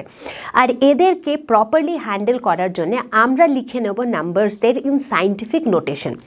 চলো তাহলে দেখে নিই যে সায়েন্টিফিক নোটেশন এক্স্যাক্টলি কি, আর আমরা কিভাবে একটা গিভেন নাম্বারকে সায়েন্টিফিক নোটেশনে লিখতে পারি। তাহলে চলো জেনে নিই যে সায়েন্টিফিক নোটেশন এক্স্যাক্টলি কি হয়। সায়েন্টিফিক নোটেশনে আমরা যে কোনো নাম্বারকে এই ফরম্যাটে লিখি, a × 10⁻⁵ যে কোনো নাম্বারকে, যে কোনো গিভেন নাম্বারকে আমরা a × 10⁻⁵ এর ফরম্যাটে লিখি, যেখানে b হচ্ছে একটা ইন্টিজার, b হচ্ছে যেটা এখানে পাওয়ার বা এক্সপোনেন্ট যাকে বলা হয়, সেটা একটা ইন্টিজার, আর a হচ্ছে কোফিশিয়েন্ট, এটাকে বলা হয় কোফিশিয়েন্ট, যেটা কিনা যে কোনো একটা রিয়েল নাম্বার। আর এখানে a কে কি বলা হয়? a কে বলা হয় সিগনিফিক্যান্ট, ঠিক? আর এই যে লেখার যে এই স্টাইলটা, যে কোনো নাম্বারকে এই স্টাইলে লেখাকে, সেটাকে বলা হয় সায়েন্টিফিক নোটেশন। বোঝা গেল? সুতরাং সায়েন্টিফিক নোটেশনে একটা সিগনিফিক্যান্ট থাকে যেটা যে কোনো রিয়েল নাম্বার হতে পারে, আর একটা থাকে পাওয়ার বা এক্সপোনেন্ট যেটা যে কোনো ইন্টিজার হতে পারে। ঠিক, এবারে দেখে নিই আমরা কিভাবে লিখি। ধরো আমাদের কাছে একটা নাম্বার আছে 5000। ঠিক, 5000কে আমরা কিভাবে লিখব খুব ভালো করে খেয়াল করো। 5000কে আমাদেরকে লিখতে হবে a ইন্টু 10⁻b এর ফরম্যাটে। ঠিক, কি করব আমরা এখানে আমরা এটাকে লিখতে পারি 5 ইন্টু 10⁻3। ঠিক আছে, 5 ইন্টু 10⁻3 ইজ 5000। এটা খুব সিম্পল ছিল, কিন্তু দেখো এটা কিভাবে লিখলাম আমি। 5000 মানে হচ্ছে 5000 এর পরে ডেসিমাল পয়েন্ট আছে, মানে আইডিয়ালি 5000 মানে কি 5000.0, রাইট? তার মানে ডেসিমাল পয়েন্টটা এইখানে আছে, দেখতে পাচ্ছি না, ইনভিজিবল, কিন্তু এখানে আছে। আমি এই ডেসিমাল পয়েন্টটাকে, যদি আমাকে এটা a ইন্টু 10⁻b এইভাবে লিখতে হয়, এই ডেসিমাল পয়েন্টটাকে আমি এইখান থেকে 1 2 3 তিনটে প্লেস জাম্প করাতে হবে। ঠিক আছে, যতগুলো প্লেস আমি জাম্প করালাম আমি ঠিক এক্স্যাক্টলি ততগুলো পাওয়ার দিয়ে দেবো। এখানে 3টে প্লেস জাম্প করালাম, তাই 10⁻3 হয়ে গেল। বেসিক্যালি তোমার ডেসিমাল পয়েন্টটা যতগুলো প্লেস জাম্প করছে সেই নাম্বারটা হয়ে যাবে তোমার এক্সপোনেন্ট বা তোমার পাওয়ার। ঠিক, তাহলে এইভাবে তুমি লিখে নিতে পারো। চলো আর একটা এক্সাম্পল দেখা যাক, যেটা হচ্ছে 0.0000076। ঠিক, এখানে আগে দেখে নাও ডেসিমাল পয়েন্টটা কোথায় আছে, এখানে আছে। আমাকে এই ডেসিমাল পয়েন্টটা কোথায় নিয়ে যেতে হবে, আমাকে ডেসিমাল পয়েন্টটা নিয়ে যেতে হবে। আর একটা জিনিস, এই এ হচ্ছে একটা রিয়েল নাম্বার। ঠিক আছে, একে আমরা কি লিখি, একটা রিয়েল নাম্বার লিখি। ওকে, ঠিক আছে, তার মানে এই রিয়েল নাম্বারের যে ভ্যালুটা, এটা আমরা চেষ্টা করি যে এটা যাতে 10-এর থেকে কম হয়। ঠিক, তার মানে এখানে আমরা এই জিরোটাকে 1 2 3 4 5 6 যদি এখানে নিয়ে আসি, তাহলে এটা আমার 7.6 হয়ে যাবে। তার মানে 7.6 একটা রিয়েল নাম্বার, আর 7.6 10-এর থেকেও কম। আমাদের কাজ চলে যাবে। তার মানে আমি কতবার জাম্প করালাম, সুতরাং আমার এর ভ্যালু হয়ে যাবে 7.6 ইন্টু 10⁻, কত হবে, কতবার জাম্প করিয়েছি, 1 2 3 4 5 6। তাহলে কি এটা 10⁻6 হবে? আসলে না, এটা হবে 10⁻⁻6। এবারে -6 কেন হলো? কারণ দেখো এই প্রথম কেসটাতে আমরা জাম্প করেছিলাম টুয়ার্ডস লেফট সাইড, বা বলতে পারো ব্যাকওয়ার্ড। এই কেসে আমরা জাম্প করলাম টুয়ার্ডস রাইট সাইড কিংবা টুয়ার্ডস ফরওয়ার্ড। যখনই তোমরা এই ডাইরেকশনে মুভ করবে, তোমার অ্যারোটা যখন এই দিকে জাম্প করবে, তখন তোমার পাওয়ারটা হবে নেগেটিভ। যখন তোমার অ্যারোটা এই দিকে জাম্প করবে, তখন তোমার পাওয়ারটা হবে পজিটিভ। দেখো এখন দেখে মনে হচ্ছে এটা লেখা খুব সহজ, কিন্তু অনেক সময় না তোমরা কনফিউজ হবে। তাই জন্য এই নিয়মটা যদি মনে রাখো, তাহলে যে কোনো নাম্বার দেওয়া থাক সেটাকে তোমরা আরামসে একেবারে খুব ইজিলি তোমরা সেটাকে সায়েন্টিফিক নোটেশনে লিখে নিতে পারবে। সিগনিফিকেন্ট এই কথাটার মানে কি, মানে কিছু গুরুত্বপূর্ণ, কিছু ইম্পর্ট্যান্ট। তার মানে আমরা যখনই কোনো একটা নাম্বার দেখি, কারণ যখনই আমরা মেজারমেন্টের কথা বলি, তখনই জেনারেলি দেখি যে আমাদের মেজারমেন্টগুলো জেনারেলি 5 200 500 520 561 এই ধরনের হয় না। মেজারমেন্টের যখনই কথা বলি, তখনই আমরা দেখি আমাদের নাম্বারসগুলো কী ধরনের হয়, ডেসিমাল প্লেসেসে অনেক ডিজিট থাকে। যেমন ধরো 561.234, রাইট, কিংবা 160.0001, রাইট। এই ধরনের নাম্বারস আমরা বেশি এনকাউন্টার করি, এই ধরনের নাম্বারস আমরা বেশি দেখতে পাই। এখন আমরা এই সিগনিফিকেন্ট ফিগার্স কনসেপ্টে এটা ডিসকাস করব যে যখন আমাদের কাছে একটা নাম্বার দেওয়া থাকে, আমরা কিভাবে আইডেন্টিফাই করব যে ওই নাম্বারে যতগুলো ডিজিট আছে সব ডিজিটগুলোই কি গুরুত্বপূর্ণ, সব ডিজিটগুলোই কি ইম্পর্টেন্ট, নাকি তার মধ্যে থেকে কিছু ডিজিট সিগনিফিকেন্ট। আর সেই ডিজিটগুলোকেই আমরা সিগনিফিকেন্ট ফিগার্স বলি। ঠিক আছে, এবারে বুঝে নেবো যে কোন ডিজিটগুলো এক্স্যাক্টলি সিগনিফিকেন্ট ফিগার্স, কোন ডিজিটগুলোকে সিগনিফিকেন্ট ফিগার্স বলা যায়। ঠিক আছে, যে কোনো একটা নাম্বারে যত রিলায়েবল ডিজিট আছে প্লাস যেটা প্রথম আনসার্টেন ডিজিট আছে, ঠিক আছে, মানে all reliable digits plus the first uncertain digit. বোঝা গেল? খুব ভালোভাবে বোঝা যায়নি ম্যাম, তাই তো? চলো একটা এক্সাম্পল নিয়ে বুঝে নেবো। ধরো আমাদের কাছে আছে এই বটলটা। আমি যদি বলি এই বটলের হাইট হচ্ছে 16.234 সেন্টিমিটার। ঠিক, খেয়াল করো নাম্বারটাতে 16.234 সেন্টিমিটার। ঠিক আছে, এবারে এটাকে খুব লজিক্যালি ভাবো যে আচ্ছা যখন আমি বলছি যে 16.234 মানে বুঝতে পারছো 16-এর পরেও আমি পয়েন্ট লাগিয়ে বলছি ভাই 16.234 এত এক্স্যাক্টভাবে বলতে চাইছি, তার মানে 16 সেন্টিমিটার তো এর হাইট বটেই, এর হাইট 10 বা 12 সেন্টিমিটার তো হবে না, তাই তো? তার মানে এই 1, 6 এই ডিজিটগুলো সিগনিফিকেন্ট। সিমিলারলি আমি বলছি 16.234, যেহেতু 234 এতগুলো ডিজিট মেনশন করছি, তার মানে 16.2 সেন্টিমিটারও হবে। তার মানে 16.23 অবধিও কারেক্ট, কিন্তু যেটা লাস্টের ডিজিটটা সেইখানে কিছু গন্ডগোল থাকতে পারে।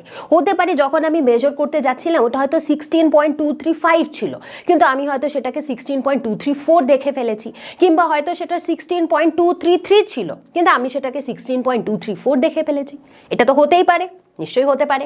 তার মানে আমি বলতে এটা চাইছি যে যখন আমাদের কাছে এরকম একটা নাম্বার থাকে যেমন 16.234, তখন 161623 এই ডিজিটগুলো হচ্ছে রিলায়েবল, কারণ এই ডিজিটগুলোর পরেও আরও কিছু আছে, সেটার থেকে আমরা আন্দাজ লাগিয়ে নিতে পারছি যে এই ডিজিটগুলো রিলায়েবল। কিন্তু এই যে লাস্টের ডিজিটটা দেখতে পাচ্ছি এই ডিজিটটা কিন্তু খুব একটা রিলায়েবল নয়, সুতরাং এই ডিজিটটা হচ্ছে কি আনসার্টেন, সার্টেন নয়। হয়তো বা 4 ছিল, হয়তো বা 3 ছিল, হয়তো বা 5 ছিল, কে জানি কি ছিল। ঠিক আছে, তো এইবারে ম্যাথমেটিক্যালি যদি দেখা যায় তাহলে সিগনিফিকেন্ট ফিগার্সকে আমরা ডিফাইন কিভাবে করি? যতগুলো রিলায়েবল ডিজিট আছে প্লাস যেটা প্রথম আনসার্টেন ডিজিট আছে। তার মানে এই 16.234 এর ক্ষেত্রে আমাদের কাছে কতগুলো রিলায়েবল ডিজিট আছে? 4টে, 1, 6, 2, 3। আর কোনটা আনসার্টেন ডিজিট? একটা। তার মানে টোটাল কতগুলো হয়ে গেল? 5টা। তার মানে এটাতে কতগুলো সিগনিফিকেন্ট ফিগার্স? 5। বুঝতে পারলে? আরও একটা এক্সাম্পল নিয়ে নিই। ধরে নাও আমি বললাম যে তোমার বাড়ি তোমার স্কুল থেকে 4.56 কিলোমিটার দূর। ঠিক আছে, 4.56 কিলোমিটার। এবারে এই 4.56-এ তুমি বলে দাও আমাকে তাড়াতাড়ি কতগুলো সিগনিফিকেন্ট ফিগার্স আছে? 4.56 বলেছে, যেখানে 4 আর 5 এই দুটো রিলায়েবল ডিজিটস, কিন্তু 6টা জানি না, হয়তো রিলায়েবল হয়তো বা না রিলায়েবল, তার মানে এটা আনসার্টেন ডিজিট। কিন্তু টোটাল মিলিয়ে কতগুলো সিগনিফিকেন্ট ফিগার হলো? এখানে দুটো রিলায়েবল ডিজিট আছে আর একটা আনসার্টেন ডিজিট, তার মানে টোটাল 3টে সিগনিফিকেন্ট ফিগার্স। তার মানে নাম্বার অফ সিগনিফিকেন্ট ফিগার্স কত হয়ে যাবে? 3। সিগনিফিকেন্ট ফিগার্স এই টপিকটার ভেতরে এক ধরনের কোয়েশ্চেন হচ্ছে খুব কমন, সেটা হলো তোমার কাছে একটা নাম্বার দেওয়া থাকবে আর তোমাকে জিজ্ঞেস করা হবে যে তুমি বলো যে এর মধ্যে কতগুলো সিগনিফিকেন্ট ফিগার্স আছে। আর সেটা সঠিকভাবে বলতে পারার জন্য তোমাকে সিগনিফিকেন্ট ফিগার্সের এই 5টা রুল একেবারে ভালোভাবে মনে রাখতে হবে। ঠিক, আমি প্রত্যেকটা রুল এক্সাম্পল নিয়ে বুঝিয়ে দেবো, তারপরে এগুলো মনে রাখা খুব ইজি হয়ে যাবে। সব থেকে প্রথমে দেখব রুল নাম্বার 1, যেটা বলছে যে অল নন জিরো ডিজিটস আর সিগনিফিকেন্ট। যত নন জিরো ডিজিট সেগুলো সব সিগনিফিকেন্ট থাকবে। যেমন ধরো তোমার কাছে কোনো একটা নাম্বার আছে 49.344562, এখানে 1, 2, 3, 4, 5, 6, 7 এর মধ্যে 7টা সিগনিফিকেন্ট ডিজিটস আছে, 7টা সিগনিফিকেন্ট ফিগার্স আছে, কারণ এগুলো প্রত্যেকটা নন জিরো ডিজিট আর প্রত্যেকটা ডিজিট সিগনিফিকেন্ট। ঠিক, রুল নাম্বার 2 বলছে all zeros between non zero digits আর সিগনিফিকেন্ট। নন জিরো ডিজিটের মাঝখানে যদি জিরো থাকে তাহলে সেগুলোও সিগনিফিকেন্ট। যেমন ধরো তোমার কাছে যদি এরকম একটা কোনো নাম্বার থাকে, যেমন ধরে নিলাম 49.30502, এই ক্ষেত্রে দেখো জিরো তো আছে কিন্তু জিরোগুলো নন জিরো ডিজিটের মাঝখানে, তাই জন্য এখানেও প্রত্যেকটা ডিজিট সিগনিফিকেন্ট। 1, 2, 3, 4, 5, 6, 7, সুতরাং এই নাম্বারটাতেও 7টা সিগনিফিকেন্ট ফিগার্স আছে। বোঝা গেল? Great. Rule number 3, for a number less than 1, zeros on right of decimal point but left of first non-zero digit are not significant. Very very very very important. ঠিক আছে, এই রুলটা হচ্ছে specially সেই নাম্বারসদের জন্য যেগুলো 1-এর থেকে ছোট। যেমন ধরো তোমার কাছে একটা নাম্বার আছে, ধরে নাও একটা নাম্বার আছে 0.0154। এবারে এই নাম্বারটা 1-এর থেকে ছোট, তাই জন্যই তো 0.0 সামথিং, তাই তো? এটা 1-এর থেকে ছোট, সুতরাং এই রুলটা এই নাম্বারটার জন্য অ্যাপ্লিকেবল।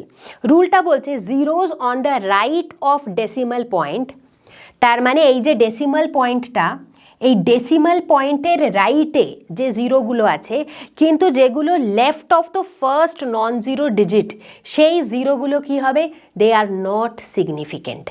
তার মানে এই যে জিরোটা, এই জিরোটা এখানে সিগনিফিকেন্ট নয়, কারণ দেখো এটা এই ডেসিমাল পয়েন্টের রাইটে তো আছে, কিন্তু এই যে ফার্স্ট যে নন জিরো ডিজিট যেটা কিনা 1, তার লেফটে আছে। সুতরাং এই ধরনের জিরোগুলো কি হবে? এই ধরনের জিরোগুলো সিগনিফিকেন্ট হবে না। তার মানে যদি আমরা এই নাম্বারটাতে দেখতে চাই কতগুলো সিগনিফিকেন্ট ফিগার্স আছে, তাহলে এই জিরোগুলো কাউন্ট হবে না, কাউন্ট হবে শুধু 1, 5, 4। তার মানে এখানে আছে টোটাল 3টে সিগনিফিকেন্ট ফিগার্স। বোঝা গেল? তার মানে 1-এর থেকে ছোট নাম্বার যখনই থাকবে, তখন ডেসিমাল পয়েন্টের পরে যদি জিরো থাকে, যেগুলো ফার্স্ট নন জিরো ডিজিটের আগে আছে, তখন সেই জিরোগুলো সিগনিফিকেন্ট ফিগার্সে কাউন্ট হবে না। ঠিক? এরপরে চলে যাব রুল নাম্বার 4, যেটা বলছে terminal zeros without a decimal point are not significant. তার মানে তোমার কাছে যদি এরকম নাম্বার থাকে, যেমন ধরো 26500, এটা এমন একটা নাম্বার যেটাতে কোনো ডেসিমাল পয়েন্ট নেই। এই ধরনের নাম্বারে যে টার্মিনাল জিরোগুলো, মানে লাস্টে যে জিরোগুলো আছে, সেগুলো সিগনিফিকেন্ট হবে না। মানে 26500তে ডেসিমাল পয়েন্ট নেই, সুতরাং এই লাস্টের যে দুটো জিরো, এই দুটো জিরো সিগনিফিকেন্ট ফিগারে কাউন্ট হবে না। তাহলে কতগুলো সিগনিফিকেন্ট এই ডিজিট এটাতে আছে? 3টে। সুতরাং এটাতে নাম্বার অফ সিগনিফিকেন্ট ফিগার্স হয়ে যাবে 3। কিন্তু এখানেই দেখো আরও একটা, যেটা আমাদের লাস্ট রুল, সেটা বলছে যে terminal zeros with a decimal point are significant. Very important again, যদি ডেসিমাল পয়েন্ট না থাকে তাহলে লাস্টের জিরোগুলো সিগনিফিকেন্ট নয়, কিন্তু যদি ডেসিমাল পয়েন্ট থাকে তাহলে কিন্তু লাস্টের জিরোগুলো সিগনিফিকেন্ট। তার মানে যদি তোমার কাছে এই ধরনের নাম্বার থাকে 2.6500, যেহেতু এখানে ডেসিমাল পয়েন্ট রয়েছে, সেহেতু এই জিরোগুলোও সিগনিফিকেন্ট। এই ক্ষেত্রে 1, 2, 3, 4, 5 এই নাম্বারটাতে 5 সিগনিফিকেন্ট ফিগার্স হবে। ঠিক আছে? এবারে দেখো, আই এম শিওর এই লাস্টের দুটো রুলকে নিয়ে না অনেকের মনে অনেক ধরনের প্রশ্ন আসতে পারে, যে কেন আমরা এই জিনিসটাকে এইভাবে লিখছি, এখানে জিরোগুলোকে সিগনিফিকেন্ট বলছি না, এখানে আবার সিগনিফিকেন্ট বলছি। কিন্তু এগুলো হচ্ছে আমাদের সিগনিফিকেন্ট ফিগার্সের রুলস, যেগুলো আমাদেরকে ফলো করতে হবে। একটু বাদে আমরা ডিসকাস করব যে সিগনিফিকেন্ট ফিগার্সের কিছু অ্যাম্বিগুইটিসও আছে। কিছু কিছু জায়গায় এই রুলগুলোর জন্যে আমাদের কিছু কনফিউশন হয়ে যায়, আর সেখানে আমরা কথা বলবো অ্যাবাউট সায়েন্টিফিক নোটেশন। ঠিক আছে? একটু অপেক্ষা করো, একটু বাদেই আমরা এই টপিকটাকেও ডিসকাস করব। ঠিক আছে? আপাতত এই 5টা রুল একেবারে ক্লিয়ার হয়েছে? যদি না হয়ে থাকে তাহলে ভিডিওটাকে রিওয়াইন্ড করে আবার দেখো, কারণ এই রুলগুলো যদি ভালোভাবে ক্লিয়ার না হয় তাহলে কিন্তু তোমরা আইডেন্টিফাই করতে পারবে না একটা গিভেন নাম্বারে কতগুলো সিগনিফিকেন্ট ফিগার্স আছে। আচ্ছা বন্ধুরা, এখানে যদি আমি একটা প্রশ্ন করি তোমাদের সকলকে, এটা কুইজ টাইম। ধরে নাও আমি যদি বলি যে আমাদের কাছে যদি একটা এই ধরনের নাম্বার থাকে, লেটস সে 45, আর আমি যদি জিজ্ঞেস করি যে এই 45-এ কতগুলো সিগনিফিকেন্ট ফিগার্স আছে, তাহলে তোমরা কি বলবে? 45, যেটা কিনা একটা এক্স্যাক্ট নাম্বার, রাইট? 45কে আমরা এমনিতে সাধারণত দেখে মনে হচ্ছে এটাতে দুটো সিগনিফিকেন্ট ফিগার আছে, 4 আর 5। কিন্তু আরেকটু যখন ভাববে তখন দেখবে আরে 45-এর মানে তো হলো 45.000000 with infinite number of zeros. তার মানে আমরা বলতে পারি যে যখনই আমাদের কাছে কোনো একটা এক্স্যাক্ট নাম্বার আছে, সেটা 45ই হোক, 125ই হোক, 10,000ই হোক, যে কোনো এক্স্যাক্ট নাম্বার অ্যাকচুয়ালি হ্যাজ, মানে সিগনিফিকেন্ট ফিগার্সের রুলসের হিসেবে একটা এক্স্যাক্ট নাম্বারে infinite number of significant figures আছে। তাহলে বন্ধুরা, এইবারে আমরা দেখে নেব আমাদের আরও কিছু রুলস, যেটা অ্যাপ্লাই হবে তখন যখন আমরা অপারেশনস করছি, মানে অ্যাডিশন, সাবট্রাকশন, মাল্টিপ্লিকেশন, ডিভিশন, এই ধরনের অপারেশন করছি।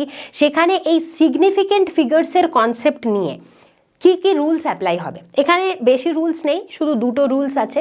রুল নাম্বার 1, রুল নাম্বার 1 বলছে যখন আমরা মাল্টিপ্লিকেশন বা ডিভিশনের কথা বলি, তখন সেই ক্ষেত্রে ধরো আমাদের কাছে দুটো এরকম নাম্বার আছে, একটা হচ্ছে 5.879 আর একটা হচ্ছে 4.65। যখন এই ধরনের দুটো নাম্বারস, যার ভেতরে কিছু সিগনিফিকেন্ট ফিগার্স আছে, তাদেরকে আমরা মাল্টিপ্লাই করছি, তখন আমাদের যে প্রোডাক্টটা হবে বা আমাদের যে রেজাল্টটা হবে, সেই রেজাল্টটাতে কতগুলো সিগনিফিকেন্ট ফিগার থাকবে? List significant figures. তার মানে 5.879 আর 4.65 যখন তুমি এই দুটোকে মাল্টিপ্লাই করবে তোমার রেজাল্টটা এরকম কিছু একটা দেখতে হবে, 27.33735। ঠিক, এবারে একটা জিনিস দেখো, এই নাম্বারটাতে কতগুলো সিগনিফিকেন্ট ফিগার আছে? 1 2 3 4, চারটে সিগনিফিকেন্ট ফিগার আছে।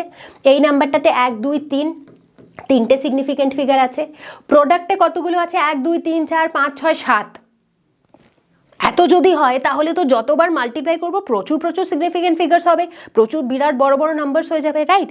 তাই জন্য এই রুলটা বানানো হয়েছে যে আমাদের যে প্রোডাক্টটা হবে সেই প্রোডাক্টটা আমরা এইভাবে লিখব যাতে তাতে শুধুমাত্র ততগুলোই সিগনিফিকেন্ট ফিগার থাকে যেটা এই দুটো নাম্বারের মধ্যে লিস্ট। যেমন এই নাম্বারটায় 4টে সিগনিফিকেন্ট ফিগার আছে, এই নাম্বারটায় 3টে সিগনিফিকেন্ট ফিগার আছে, সুতরাং এদের প্রোডাক্টে যাতে 3টে সিগনিফিকেন্ট ফিগারই থাকে।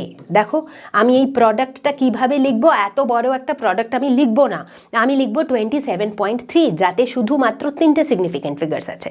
এটাই হচ্ছে আমাদের রুল। তার মানে যখনই তুমি দুটো নাম্বার মাল্টিপ্লাই করবে কিংবা ডিভাইড করবে তখন দুটো নাম্বারের মধ্যে যেই নাম্বারে কম নাম্বার অফ সিগনিফিকেন্ট ফিগার্স আছে তোমার আনসারেও ততগুলো নাম্বার অফ সিগনিফিকেন্ট ফিগার্সই থাকা চাই। ঠিক, বোঝা গেল?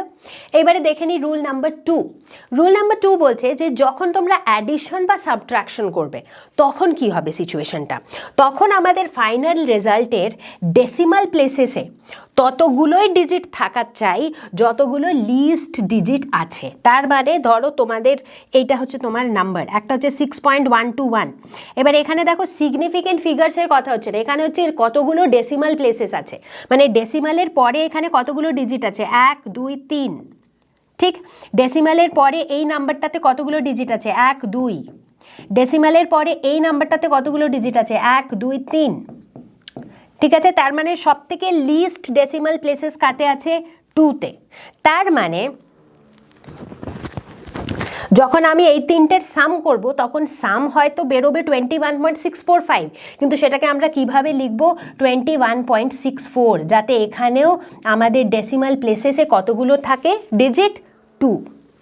বুঝতে পারলে? তার মানে যখন আমরা কোনো নাম্বারসদেরকে অ্যাডিশন করি বা সাবট্রাক্ট করি তখন সেই ক্ষেত্রে আমাদের যে আনসারটা হবে সেই আনসারের ডেসিমাল প্লেসেসে ততগুলোই থাকা চাই ডিজিট যতগুলো আমাদের ওই নাম্বারগুলোর মধ্যে যেটা লিস্ট ডেসিমাল প্লেসেস। কিন্তু যখন আমরা প্রোডাক্ট বা ডিভিশন করব সেই ক্ষেত্রে আমরা কি দেখব? নাম্বার অফ সিগনিফিকেন্ট ফিগার্স দেখব, যেটা আমাদের least number of significant figures আমাদের আনসারেও সেই তো ঠিক ততগুলোই সিগনিফিকেন্ট ফিগার্স থাকা চাই। এগুলো খুব ছোট্ট ছোট জিনিস, কিন্তু আমাদেরকে মনে রাখতে হবে যখন আমরা কোয়েশ্চেনে ক্যালকুলেশন করব। অনেক ক্ষেত্রে আমরা দেখে থাকি যে আমাদেরকে ইউনিটসকে কনভার্ট করতে হয় একটা ইউনিট থেকে আর একটা ইউনিটে। ঠিক আছে, এবারে যেমন ধরো একটা সিম্পল এক্সাম্পল নিই, যেমন ধরো তোমার কাছে দেওয়া আছে কোনো কিছু একটা মেজারমেন্ট ইন কিলোগ্রাম, আর তোমাকে যদি সেটা গ্রামে বা মিলিগ্রামে কনভার্ট করতে হয় সেই কনভার্সনটা হচ্ছে খুব সহজ, রাইট? কেন? কারণ কিলোগ্রাম, মিলিগ্রাম, ডেকাগ্রাম, হেক্টোগ্রাম এগুলো সবই একটা সেম সিস্টেমের পার্ট। সুতরাং 10 বা 100 বা 1000 দিয়ে মাল্টিপ্লাই ডিভাইড করে তুমি এগুলোকে একে অপরে কনভার্ট করতে পারো। কিন্তু আমি যদি বলি যে তোমাকে পাউন্ড, যেটাও কি না একটা মাসেরই ইউনিট, ইনফ্যাক্ট আমরা সাধারণত অত ইউজ করি না, কিন্তু যদি তোমরা কখনো শুনে থাকো অনেক সময় দেখবে কেকের দোকানে কেক পাউন্ডে বিক্রি হয়, এটা 2 পাউন্ডের কেক দাও, 4 পাউন্ডের কেক দাও, রাইট? তো পাউন্ডও কিন্তু একটা মাসেরই ইউনিট। এবারে আমি যদি বলি কিলোগ্রামকে তোমাকে পাউন্ডে কনভার্ট করতে হবে তখন সেটা একটুখানি ট্রিকি বলে মনে হয়, রাইট? সিমিলারলি যেমন ধরো লেন্থ, মিটার, কিলোমিটার, ডেসিমিটার এগুলোকে একে অপরে কনভার্ট করা খুব সহজ, কিন্তু আমি যদি বলি যে তোমাকে কিলোমিটারটাকে মাইলে কনভার্ট করতে হবে, রাইট, তখন একটু টিডিয়াস বলে মনে হয়, রাইট? তো এইসব ক্ষেত্রে আমরা একটা মেথড ইউজ করে থাকি যাকে বলা হয় ডাইমেনশনাল অ্যানালিসিস। ডাইমেনশনাল অ্যানালিসিস নামটা থেকেই বুঝতে পারছো, কারণ ডাইমেনশনাল অ্যানালিসিস, ডাইমেনশনস এই কথাগুলো আমরা ফিজিক্সে পড়েছি, যখন ফিজিক্সে ইউনিট অ্যান্ড মেজারমেন্টের লেসনটা আমরা কভার করেছি সেখানে আমরা এগুলো পড়েছি।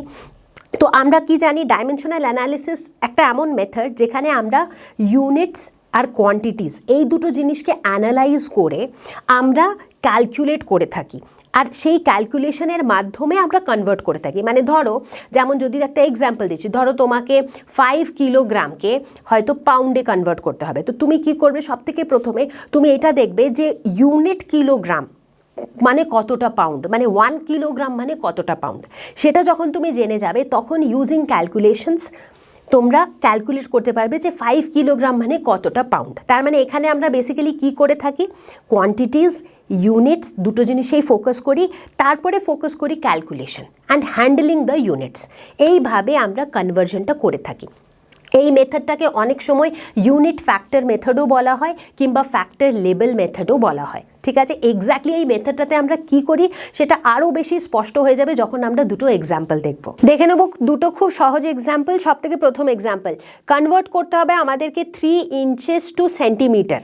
ঠিক আছে, ইঞ্চ আর সেন্টিমিটারের মাঝখানে রিলেশনশিপটা যদি আমরা দেখি সেটা কিছুটা এরকম, 1 inch is equal two 2.54 centimetre.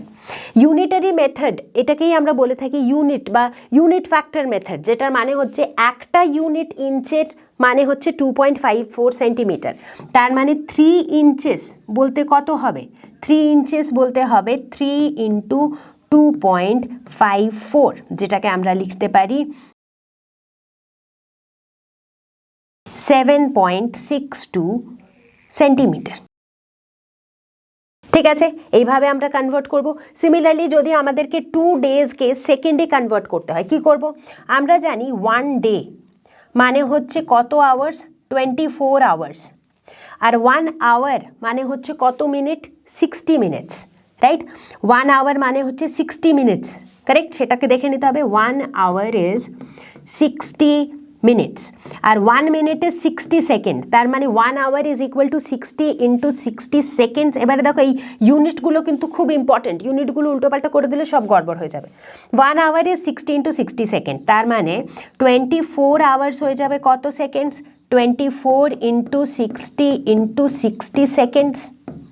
ঠিক আছে, এবারে 24 আওয়ার ইজ বেসিক্যালি 1 ডে, তার মানে 1 ডে হয়ে গেল 24 ইন্টু 60 ইন্টু 60 সেকেন্ডস, তাই তো। তার মানে 2 ডেজ হয়ে যাবে কত, এটা হয়ে যাবে 24 ইন্টু 60 ইন্টু 60 ইন্টু 2 সেকেন্ডস। এটাকে তুমি ক্যালকুলেট করে নাও, তাহলে তুমি পেয়ে যাবে যে 2 ডেজ সেকেন্ডসে কত হবে। তাহলে বন্ধুরা বেসিক্সে তো বেশ কিছু জিনিস কভার করা হয়েছে। এইবারে আমরা দেখে নেব কিছু লজ, যাদেরকে বলা হয়ে থাকে লজ অফ কেমিক্যাল কম্বিনেশন। কারণ কেমিস্ট্রিতে বেসিক্যালি কি হয়ে থাকে, ট্রান্সফরমেশনস, মানে আমরা দেখে থাকি যে অ্যাটমস, মলিকিউলস, এই সব জিনিস একে অপরের সঙ্গে ইন্টারঅ্যাক্ট করছে, রিঅ্যাকশনস হচ্ছে, রাইট। তো এইখানেও কিছু সেট অফ লজ আছে যে লজগুলোকে ফলো করা হয় যখনই এই ধরনের ট্রান্সফরমেশনস বা ইন্টারঅ্যাকশনস হচ্ছে। ঠিক আছে, তো আজকে এখানে আমরা কিছু বেসিক লজ ডিসকাস করে নেব, যেমন law of conservation of mass, law of definite proportion, law of multiple proportion, Gay-Lussac's law of gaseous volumes and Avogadro's law. Law of conservation of mass, এটা বলে থাকে যে matter can neither be created nor destroyed। তার মানে total matter একটা isolated সিস্টেমে সবসময় কনস্ট্যান্টই থাকবে। ঠিক আছে, 1789-এ ইনফ্যাক্ট ল্যাভোসিয়ার নামে একজন সায়েন্টিস্ট ছিলেন, যিনি অনেকগুলো সিরিজ অফ এক্সপেরিমেন্টস করেছিলেন, কিভাবে অনেকগুলো set of combustion reactions carry out করেছিলেন, আর প্রত্যেকটা রিয়াকশানে উনি রিয়াক্টেন্টস আর প্রোডাক্টস নোট ডাউন করতে থাকতেন। আর সেই স্টাডিটা থেকেই উনি পেয়েছিলেন যে প্রত্যেকটা রিয়াকশানে উনি দেখেছিলেন যে যতটা রিয়াকশনের আগে ছিল ঠিক ততটাই মাস রিয়াকশনের পরে ছিল, আর সেখান থেকেই উনি কনক্লুড করেছিলেন law of conservation of mass. আমাদের নেক্সট ল হলো ল অফ ডেফিনেট প্রপোর্শন। এই লটা বলে যে a given compound always contain the same proportion of elements by weight। তার মানে একটা কোনো গিভেন কম্পাউন্ডের ভেতরে যে এলিমেন্টগুলো আছে বাই ওয়েট তাদের যে রেশিওটা সেটা সব সময় সেম থাকবে, নো ম্যাটার আমরা সেই কম্পাউন্ডটাকে কোথা থেকে নিয়ে আসছি। ঠিক আছে, এটাকে একটু ভালোভাবে বোঝার জন্য এর পিছনের গল্পটা শুনে নিই। একজন ফ্রেঞ্চ কেমিস্ট ছিলেন যার নাম ছিল জোসেফ প্রাউস্ট। উনি কিউপ্রিক কার্বনেটের দুটো স্যাম্পল নিয়েছিলেন, একটা ন্যাচারাল অরিজিনের স্যাম্পল আর একটা সিনথেটিক স্যাম্পল। দুটো স্যাম্পলেই যখন উনি তাদের কম্পোজিশনটা দেখে ওই দুটো স্যাম্পলেরই, তখন উনি দেখেন দুটো স্যাম্পলেই ছিল কপার, কার্বন, অক্সিজেন। আর আমরা যদি পার্সেন্টেজ অফ কপার, কার্বন আর অক্সিজেন দেখি তাহলে আমরা দেখছি যে দুটো স্যাম্পলে exactly same percentage of carbon, oxygen and copper ছিল। তার মানে কোনো ডাজন্ট ম্যাটার যে আমরা ওই কিউপ্রিক কার্বনেটটাকে কোথা থেকে এনেছিলাম, ওটা ন্যাচারাল ছিল না সিনথেটিক ছিল না ওটাকে আমরা কোথা থেকে পেয়েছিলাম, as long as it is cupric carbonate, ওর ভেতরে কপার, কার্বন আর অক্সিজেন সবসময় এই রেশিওতেই থাকবে। আর এক্স্যাক্টলি এটাই বলে আমাদের ল অফ ডেফিনিট প্রপোর্শন, যেটাকে অনেক সময় ল অফ ডেফিনিট কম্পোজিশনও বলা হয়, কারণ এই লটা আমাদের এটাই বলে দেয় যে যে কোনো একটা গিভেন কম্পাউন্ডের যে কম্পোজিশনটা, সেই কম্পোজিশনটা সবসময় ফিক্স থাকে। আমাদের নেক্সট ল হলো law of multiple proportion. Law of multiple proportion বলে যে যদি কখনো দুটো এলিমেন্ট একসাথে কম্বাইন করে একটার চেয়ে বেশি কম্পাউন্ড তৈরি করে, সেই ক্ষেত্রে the mass of one element which combines with the fixed mass of another element are in the ratio of whole numbers. বোঝা গেল? বোঝা গেল না, কিন্তু আমরা একটা উদাহরণ নেব আর তারপরে সব কিছু একেবারে ক্রিস্টাল ক্লিয়ার হয়ে যাবে। ঠিক আছে, ধরে নাও আমাদের কাছে দুটো এলিমেন্ট আছে, হাইড্রোজেন আর অক্সিজেন। হাইড্রোজেন আর অক্সিজেন একসাথে কম্বাইন করে H2O মানে ওয়াটারও বানাচ্ছে, আবার হাইড্রোজেন আর অক্সিজেন একসাথে কম্বাইন করে H2O2 মানে হাইড্রোজেন পারঅক্সাইডও বানাচ্ছে। ঠিক আছে, তার মানে এই সিচুয়েশনটা কি, দুটো এলিমেন্ট কম্বাইন করে একের থেকে বেশি কম্পাউন্ড বানাচ্ছে, ওয়াটারও বানাচ্ছে আবার H2O2ও বানাচ্ছে। এই ক্ষেত্রে আমরা কি দেখছি, mass of that element which combines with the fixed mass of the other element. এখানে তুমি দেখো দুটো ক্ষেত্রেই অক্সিজেনের মাস কিন্তু আলাদা। প্রথম ক্ষেত্রে 16 গ্রাম অফ অক্সিজেন কম্বাইন করছে, পরের ক্ষেত্রে যদি তুমি দেখো 32 গ্রামস অফ অক্সিজেন কম্বাইন করছে, কিন্তু দুটো ক্ষেত্রেই এই অক্সিজেনটা কম্বাইন করছে with the fixed mass of hydrogen, মানে হাইড্রোজেনের মাসটা দুটো ক্ষেত্রেই কিন্তু 2 গ্রামস। প্রথম ক্ষেত্রে 16 গ্রাম অফ অক্সিজেন কম্বাইন করছে উইথ 2 গ্রামস অফ হাইড্রোজেন, দ্বিতীয় ক্ষেত্রে 32 গ্রামস অফ অক্সিজেন কম্বাইন করছে with 2 grams of hydrogen. Right, এই ক্ষেত্রে আমরা বলে থাকি যে অক্সিজেনের যে রেশিওটা, মানে এই যে 16 গ্রাম ইজ টু 32 গ্রামস, সেই রেশিওটা সবসময় হবে in the form of whole numbers. এই ক্ষেত্রে অক্সিজেনের রেশিও হচ্ছে 1:2 which is a whole number. Right, exactly এটাই বলে থাকে ল অফ মাল্টিপল প্রপোর্শন। আমাদের পরের ল হলো গে-লুসেক্স ল অফ গ্যাসিয়াস ভলিউম। নামটা থেকেই বোঝা যাচ্ছে যে এই লটা দিয়েছিলেন একজন সায়েন্টিস্ট যার নাম ছিল গে-লুসেক ইন 1808। এই লটা গ্যাসিয়াস ভলিউমসের ব্যাপারে কথা বলে থাকে। এই লটা বলে যে যখন দুটো বা দুটোর বেশি গ্যাসেস কম্বাইন করে, ঠিক আছে, তখন তারা জেনারেলি একটা সিম্পল রেশিওতে কম্বাইন করে বাই ভলিউম। মানে যখন আমরা ভলিউমের টার্মসে কথা বলি যে কতটা ভলিউম অফ একটা গ্যাস ইজ কম্বাইনিং উইথ কতটা ভলিউম অফ আর একটা গ্যাস, সেই যে ভলিউমের রেশিওটা হবে সেটা সবসময় একটা সিম্পল রেশিওতে হবে অ্যাজ লং অ্যাজ এই দুটো গ্যাস সেম টেম্পারেচার আর প্রেশারে আছে। উদাহরণের জন্য আমরা ওই হাইড্রোজেন আর অক্সিজেনেরই এক্সাম্পল নেব, কারণ এটা একটা খুব সহজ এক্সাম্পল, বুঝতে খুব সহজ হয়। হাইড্রোজেন একটা গ্যাস, অক্সিজেন একটা গ্যাস। যদি ধরে নাও হাইড্রোজেন আর অক্সিজেন কম্বাইন করছে ওয়াটার তৈরি করার জন্য, H2O তৈরি করার জন্য, ভলিউমের টার্মসে যদি আমরা কথা বলি যে ধরো হাইড্রোজেন আছে 100 ml, অক্সিজেন আছে 50 ml, এরা দুটো কম্বাইন করে আমাদেরকে দিয়ে দিচ্ছে 100 ml অফ ওয়াটার। ঠিক আছে, তাহলে ভলিউমের পার্সপেক্টিভে তুমি দেখো হাইড্রোজেন আর অক্সিজেন সবসময় 2:1 রেশিওতেই কম্বাইন করছে। ঠিক আছে, তার মানে এখানেও আমরা এটাই বলতে চাইছি যে আমাদের যে গ্যাস দুটো এরা সবসময় একটা ডেফিনেট রেশিওতে কম্বাইন করছে, কিন্তু এখানে আমরা এই ডেফিনেট রেশিওটা ডিফাইন করছি in terms of volume.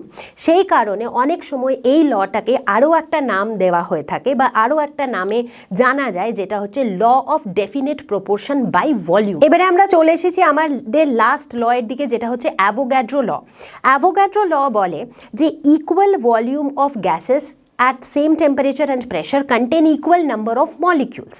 Now Avogadro লটা হচ্ছে খুব স্পেশাল, কারণ অ্যাভোগাড্রো তখনকার দিনে প্রথম এরকম সায়েন্টিস্ট ছিলেন যিনি নাম্বার অফ মলিকিউলসের টার্মসে কিছু বলেছিলেন। কারণ তখনকার দিনে বেশিরভাগ সায়েন্টিস্টরা যাও ল দিতেন সেগুলো সবই ইয়া তো ভলিউমের টার্মসে হতো নয়তো মাসের টার্মসে হতো, কিন্তু তখনকার দিনে কেউ নাম্বার অফ অ্যাটমস বা নাম্বার অফ মলিকিউলস নিয়ে ডিসকাস করতেন না। ইনফ্যাক্ট তখনের দিনে যেসব আরও পপুলার সায়েন্টিস্ট ছিলেন যেমন ডাল্টন, তারা বিশ্বাস করতেন যে দুটো অ্যাটম, মানে দুটো আলাদা আলাদা অ্যাটম বা দুটো সেম অ্যাটম, সেই দুটো সেম অ্যাটম কখনো কম্বাইন করে একটা মলিকিউল বানাতে পারে না। মানে ডাল্টনরা মনে করতেন যে যদি দুটো অক্সিজেনের অ্যাটম আছে তাহলে সেই দুটো অক্সিজেনের অ্যাটম একসাথে মিলে একটা অক্সিজেনের মলিকিউল বানাতে পারে না, কিন্তু যেটা সত্যি নয়। কিন্তু তখনকার দিনের সায়েন্টিস্টরা এইটাই মনে করতেন।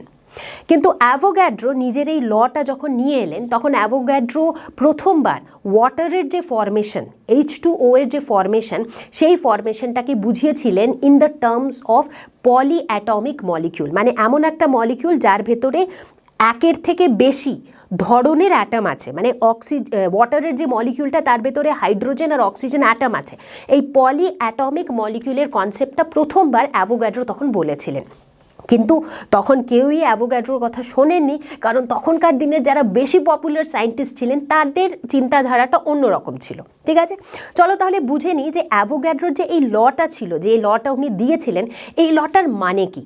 এই লটা বলতে চাইছে যে যদি আমরা ওয়াটার ফরমেশনেরই কথা বলি, অ্যাভোগ্যাড্রো সেটাকে এইভাবে বুঝিয়েছিলেন যে যদি আমাকে H2O বানাতে হয়, এই H2O বানাবার জন্যে যদি আমি 1 ভলিউম অফ হাইড্রোজেন নিই, আরও 1 ভলিউম অফ হাইড্রোজেন নিই, আর 1 ভলিউম অফ অক্সিজেন নিই, ঠিক আছে, তার মানে আমি 2 ভলিউম অফ হাইড্রোজেন নিলাম আর 1 ভলিউম অফ অক্সিজেন নিলাম, কারণ ভলিউমের রেশিওটা কত হবে হাইড্রোজেন আর অক্সিজেনের 2:1, তাহলে আমি পেয়ে যাব 2 ভলিউম অফ ওয়াটার। ঠিক আছে, এবারে অ্যাভোগ্যাড্রো ল বলেছিলেন যে ইকুয়াল ভলিউমের ভেতরে ইকুয়াল নাম্বার অফ মলিকিউলস হবে, মানে এই 1 ভলিউম অফ হাইড্রোজেনে যতটা ভলিউম তার ভেতরে যতগুলো মলিকিউল হবে, এই 1 ভলিউম অফ হাইড্রোজেনেও ঠিক ততগুলো মলিকিউল হবে, আর এই 1 ভলিউম অফ অক্সিজেনেও ঠিক ততগুলো মলিকিউল হবে। মানে ডাজন্ট ম্যাটার এটা হাইড্রোজেন না অক্সিজেন, যদি ভলিউম সেম হয় তাহলে তার ভেতরে সেম নাম্বার অফ মলিকিউলস হবে। এটাই বলেছিল অ্যাভোগ্যাড্রোস ল। ঠিক আছে, তখন ইমিডিয়েটলি লোকেরা মানেনি, কিন্তু পরে গিয়ে বেশ কিছু বছর পরে গিয়ে জানা গেল যে এই যে কনসেপ্টটা ছিল that was absolutely correct. In fact এইখান থেকেই শুরু হয়েছিল একটা খুব ইম্পর্ট্যান্ট কনসেপ্ট অফ কেমিস্ট্রি, যেটা হচ্ছে মোল কনসেপ্ট, যেটার ব্যাপারে আমরা এর নেক্সট ভিডিওতে ডিটেলে ডিসকাস করব। এতক্ষণ আমরা দেখলাম কিছু লজ, যারা ছিল লজ অফ কেমিক্যাল কম্বিনেশন, মানে সেই লজগুলো আমাদের বলে দিচ্ছিল যে কিভাবে আলাদা আলাদা কেমিক্যাল এন্টিটিস কম্বাইন করে নতুন নতুন জিনিস তৈরি করে। এখন আমরা দেখে নেব কিছু এমন থিওরিজ, যে থিওরিজগুলো অ্যাটমসদের ওপরে দেওয়া হয়েছিল, রাইট। তার মানে এই থিওরিগুলো আমাদেরকে বেশ খানিকটা আইডিয়া দেবে যে কিভাবে অ্যাটমসরা একসাথে কম্বাইন করে আলাদা আলাদা কম্পাউন্ডস তৈরি করে। আর যখনই আমরা এই থিওরিগুলোর কথা বলবো, সব থেকে প্রথমে আমরা ডিসকাস করে নেব ডাল্টনস অ্যাটমিক থিওরি। ডাল্টনস অ্যাটমিক থিওরিতে ডাল্টন বলেছিলেন অ্যাটমদের বিষয়ে বেশ কিছু ইম্পর্ট্যান্ট কথা, যদিও তার মধ্যে থেকে অনেক কিছুই পরে গিয়ে জানা গেল যেগুলো ট্রু নয়, কিন্তু চলো চট করে দেখে নেওয়া যাক যে ডাল্টনস অ্যাটমিক থিওরিতে এক্স্যাক্টলি কী বলা হয়েছিল। সব থেকে প্রথমে বলা হয়েছিল যে matter is made of atoms which are indivisible, মানে অ্যাটমদেরকে, একটা ম্যাটারের ভেতরে থাকে মলিকিউলস, তার ভেতরে থাকে অ্যাটমস, আর এই অ্যাটমসদেরকে আমরা ফার্দার ডিভাইড করতে পারি না, এটাই বলা হয়েছিল ডাল্টনস অ্যাটমিক থিওরিতে। সেকেন্ডলি ডাল্টনস অ্যাটমিক থিওরিতে এটাও বলা হয়েছিল যে একটা পার্টিকুলার এলিমেন্টের যত অ্যাটমস তারা সব আইডেন্টিক্যাল, তারা সব এক রকমের, তার মানে একটা পার্টিকুলার এলিমেন্টের যত অ্যাটম তাদের সবারই সেম মাস হবে, আর আলাদা আলাদা এলিমেন্টসদের যেসব অ্যাটমস তাদের সবারই আলাদা আলাদা মাস হবে। ঠিক, তারপরে নাম্বার 3তে বলা হয়েছিল যখনই আমরা কম্পাউন্ড ফরমেশনের কথা বলি, কম্পাউন্ড ফরমেশন তখনই হয় যখন দুটো ডিফারেন্ট এলিমেন্টের অ্যাটম কম্বাইন করে।